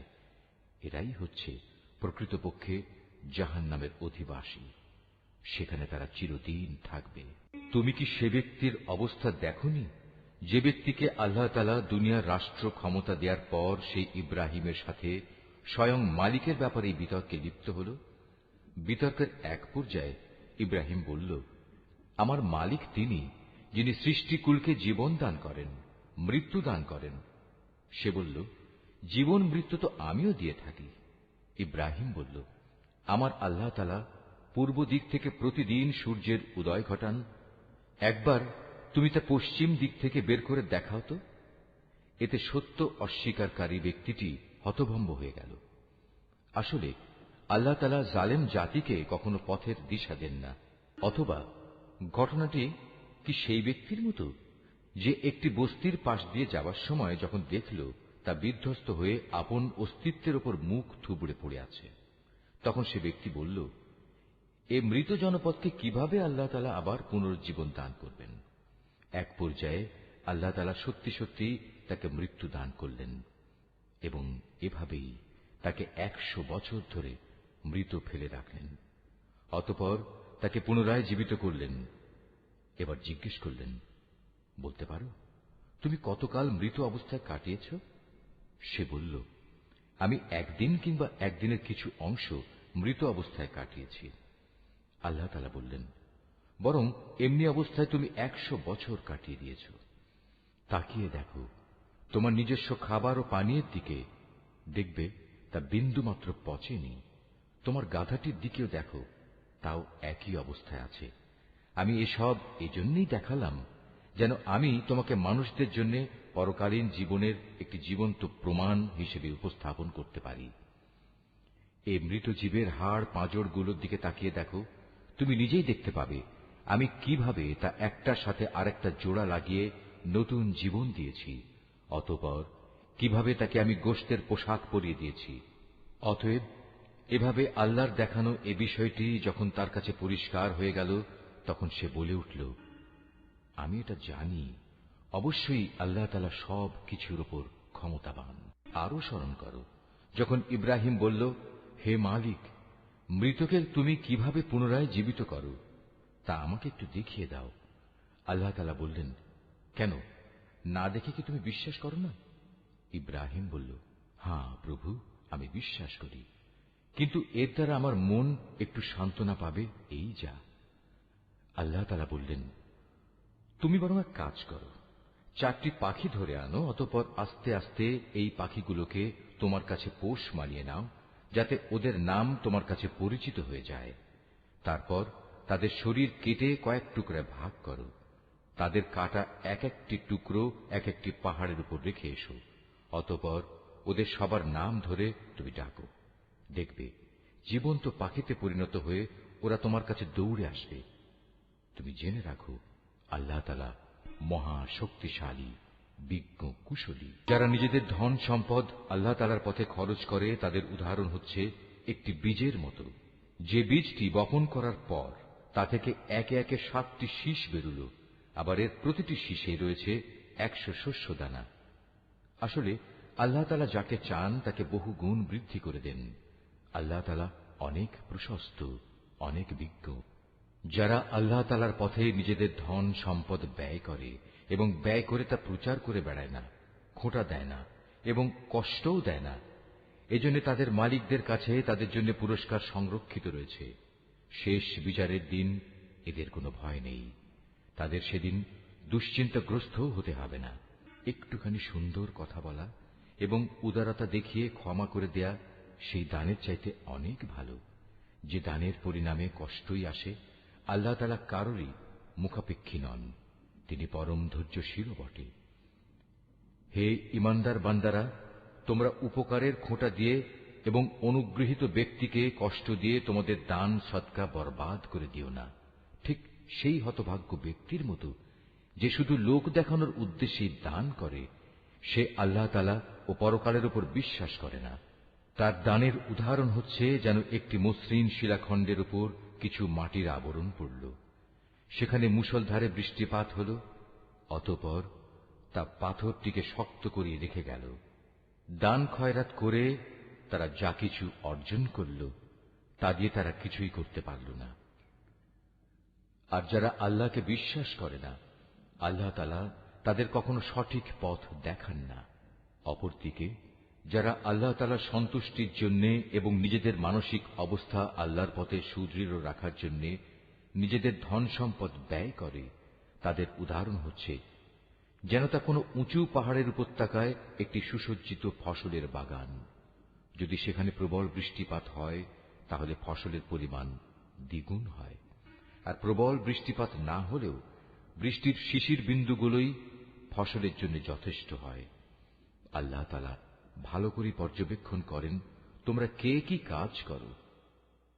তোমাদের কেউ কি চাইবে যে তার কাছে ফলে ফুলে সুশোভিত একটি বাগান থাকুক, যাতে খেজুর ও আঙুর সহ বিভিন্ন ধরনের ফলমূল থাকবে, তার তলদেশ দিয়ে আবার প্রবহমান থাকবে কতিপয় ঝর্ণাধারা, আর এর ফল ভোগ করার আগেই বাগানের মালিক বয়সের ভারে নুয়ে পড়বে এবং তার কিছু দুর্বল সন্তান থাকবে। এই অবস্থায় হঠাৎ করে এক আগুনে বাতাস এসে তার সব স্বপ্ন জ্বালিয়ে দিয়ে যাবে। এভাবেই আল্লাহ তাআলা তার নিদর্শনগুলো তোমাদের কাছে সুস্পষ্টভাবে বর্ণনা করেন, যাতে তোমরা আল্লাহ তাআলার এসব কথার উপর চিন্তা গবেষণা করতে পারো। হে ঈমানদার লোকেরা, তোমরা নিজেরা যা অর্জন করেছ সে পবিত্র সম্পদ এবং যা আমি জমিনের ভেতর থেকে তোমাদের জন্য বের করে এনেছি, তার থেকে একটি উৎকৃষ্ট অংশ আল্লাহর পথে ব্যয় করো। আল্লাহর জন্য এমন নিকৃষ্টতম জিনিসগুলো বেছে রেখে তার থেকে ব্যয় করো না, যা অন্যরা তোমাদের দিলে তোমরা তা গ্রহণ করবে না। অবশ্য যা কিছু তোমরা অনিচ্ছাকৃতভাবে গ্রহণ করো তা আলাদা। তোমরা জেনে রেখো, আল্লাহ তাআলা তোমাদের দানের মুখাপেক্ষী নন, সব প্রশংসার মালিক তো তিনিই। শয়তান সব সময় তোমাদের অভাব অনটনের ভয় দেখাবে এবং সে নানাবিধ অশ্লীল কর্মকাণ্ডের আদেশ দেবে।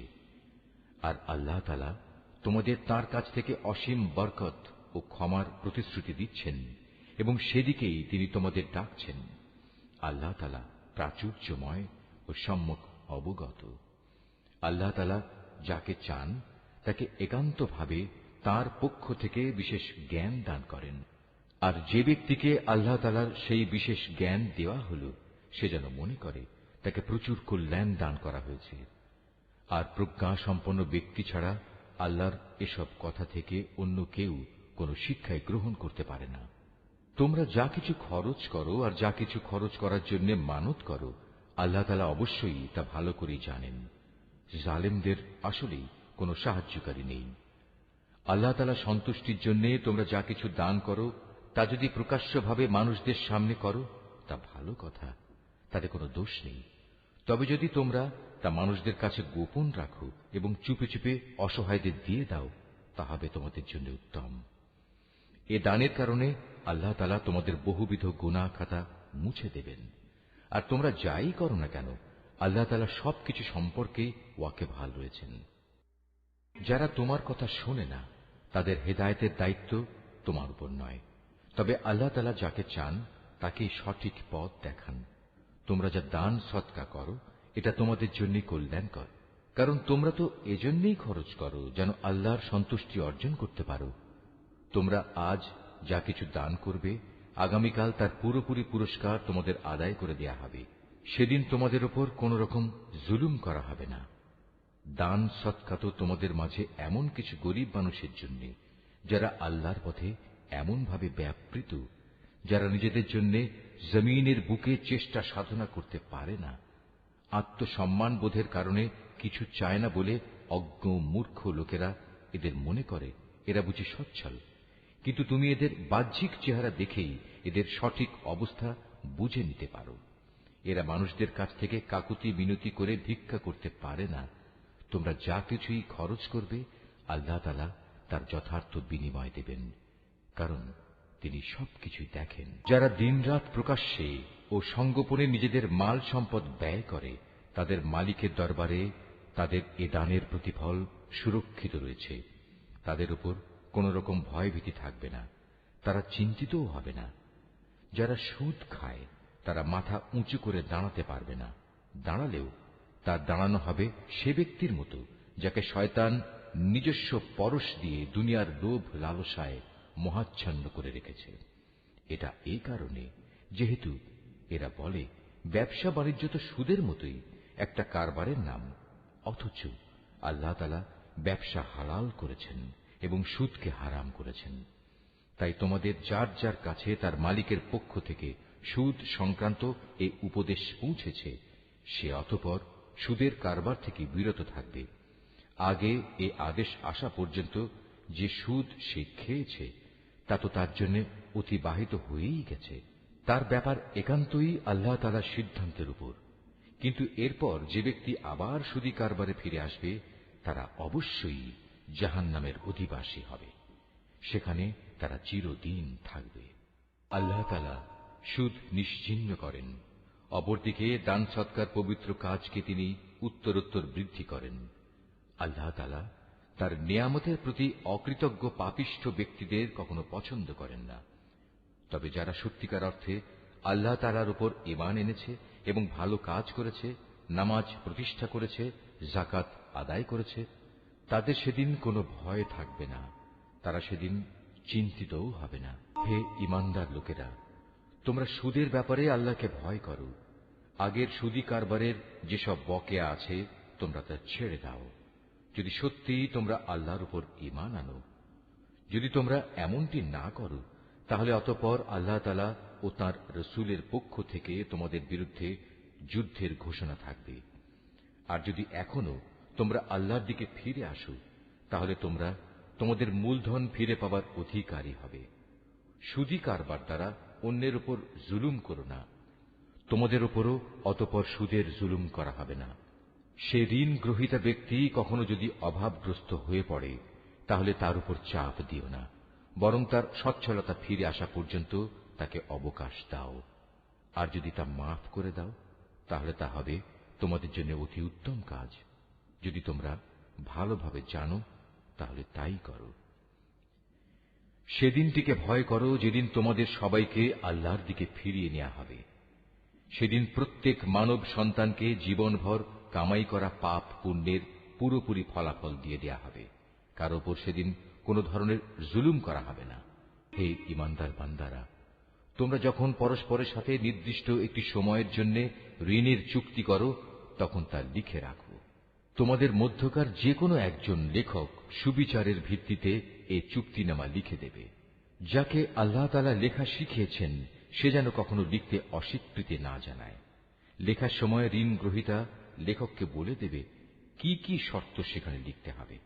এ পর্যায়ে লেখককে অবশ্যই তার মালিক আল্লাহ তাআলাকে ভয় করা উচিত। চুক্তিনামা লেখার সময় লক্ষ্য রাখতে হবে তার কিছু যেন বাদ না পড়ে। যদি সে ঋণ গ্রহীতা অজ্ঞ, মূর্খ এবং সব দিক থেকে দুর্বল হয়, অথবা চুক্তিনামার কথাবার্তা বলে দেওয়ার ক্ষমতাই তার না থাকে, তাহলে তার পক্ষ থেকে তার কোনো অভিভাবক ন্যায়ানুগ পন্থায় বলে দেবে কি কি কথা লিখতে হবে। তদুপরি তোমাদের মধ্যে থেকে দুইজন পুরুষকে এ চুক্তিপত্রে সাক্ষী বানিয়ে নিও। যদি দুইজন পুরুষ একত্রে পাওয়া না যায়, তাহলে একজন পুরুষ এবং দুজন মহিলা সাক্ষী হবে, যাতে করে তাদের একজন ভুলে গেলে দ্বিতীয়জন তাকে স্মরণ করিয়ে দিতে পারে। এমন সব লোকদের মধ্যে থেকে সাক্ষী নিতে হবে যাদের উভয় পক্ষ পছন্দ করবে। সাক্ষীদের যখন সাক্ষী প্রদানের জন্য ডাকা হবে তখন তারা তা অস্বীকার করবে না। লেনদেনের সময় পরিমাণ ছোট হোক কিংবা বড় হোক, দিনক্ষণ সহ তা লিখে রাখার ব্যাপারে অবহেলা করো না। এটা আল্লাহর কাছে ন্যায্যতর ও সাক্ষ্য দানের ক্ষেত্রে অধিক মজবুত ভিত্তির উপর প্রতিষ্ঠিত, এবং পরবর্তীকালে যাতে তোমরা সন্দিগ্ধ না হও তার সমাধানের জন্যও এটা নিকটতর পন্থা। যা কিছু তোমরা নগদ হাতে হাতে আদান প্রদান করো তা সব সময় না লিখলেও তোমাদের কোনো ক্ষতি নেই, তবে ব্যবসায়িক লেনদেনের সময় অবশ্যই সাক্ষী রাখবে। দলিলের লেখক ও চুক্তিনামার সাক্ষীদের কখনো তাদের মত বদলানোর জন্য কষ্ট দেয়া যাবে না। তারপরেও তোমরা যদি তাদের এ ধরনের যাতনা প্রদান করো তাহলে জেনে রেখো তা হবে তোমাদের জন্য একটি মারাত্মক গুনাহ। এ ব্যাপারে আল্লাহ তাআলা তোমাদের সব কিছুই শিখিয়ে দিচ্ছেন, কেননা আল্লাহ তাআলা সব কিছুই জানেন। যদি তোমরা কখনো সফরে থাকো এবং এ কারণে ঋণের চুক্তি লেখার মতো কোনো লেখক না পাও, তাহলে চুক্তি লেখার বদলে কোনো জিনিস বন্ধক রেখে দাও। যখন তোমাদের কোনো ব্যক্তি অপর ব্যক্তিকে কোনো বন্ধকি জিনিসের ব্যাপারে বিশ্বাস করে, এমতাবস্থায় যে ব্যক্তিকে বিশ্বাস করা হয়েছে তার উচিত সেই আমানত যথাযথ ফেরত দেয়া এবং আমানতের ব্যাপারে আল্লাহ তাআলাকে ভয় করা, যিনি তার মালিক। তোমরা কখনো সাক্ষ্য গোপন করো না। যে ব্যক্তি তা গোপন করে সে অবশ্যই অন্তরের দিক থেকে পাপিষ্ঠ সাব্যস্ত হয়। বস্তুত আল্লাহ তাআলা তোমাদের যাবতীয় কাজকর্মের ব্যাপারে সম্যক অবগত রয়েছেন। আসমান জমিনে যা কিছু আছে তা সবই আল্লাহ তাআলার জন্য। তোমরা তোমাদের মনের ভেতরে যা কিছু আছে তা যদি প্রকাশ করো কিংবা তা গোপন করো, আল্লাহ তাআলা একদিন তোমাদের কাছ থেকে এর পুরোপুরি হিসাব গ্রহণ করবেন। এরপর তিনি যাকে ইচ্ছা তাকে মাফ করে দেবেন, আবার যাকে ইচ্ছা তাকে তিনি শাস্তি দেবেন। আল্লাহ তাআলা সব কিছুর উপর ক্ষমতাবান। আল্লাহর রসূল সে বিষয়ের উপর ঈমান এনেছে যা তার উপর তার মালিকের পক্ষ থেকে নাযিল করা হয়েছে, আর যারা সে রসূলের উপর বিশ্বাস স্থাপন করেছে তারাও সে একই বিষয়ের উপর ঈমান এনেছে। এরা সবাই ঈমান এনেছে আল্লাহর উপর, তার ফেরেশতাদের উপর, তার কিতাব সমূহের উপর, তার রসূলদের উপর। তারা বলে, আমরা তার পাঠানো নবী রসূলদের কারো মাঝে কোন রকম পার্থক্য করি না।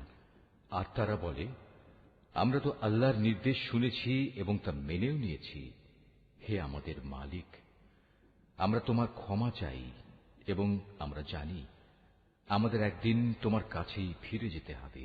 আল্লাহ তাআলা কখনো কাউকেই তার শক্তি সামর্থ্যের বাইরে কোনো কাজের দায়িত্ব চাপিয়ে দেন না।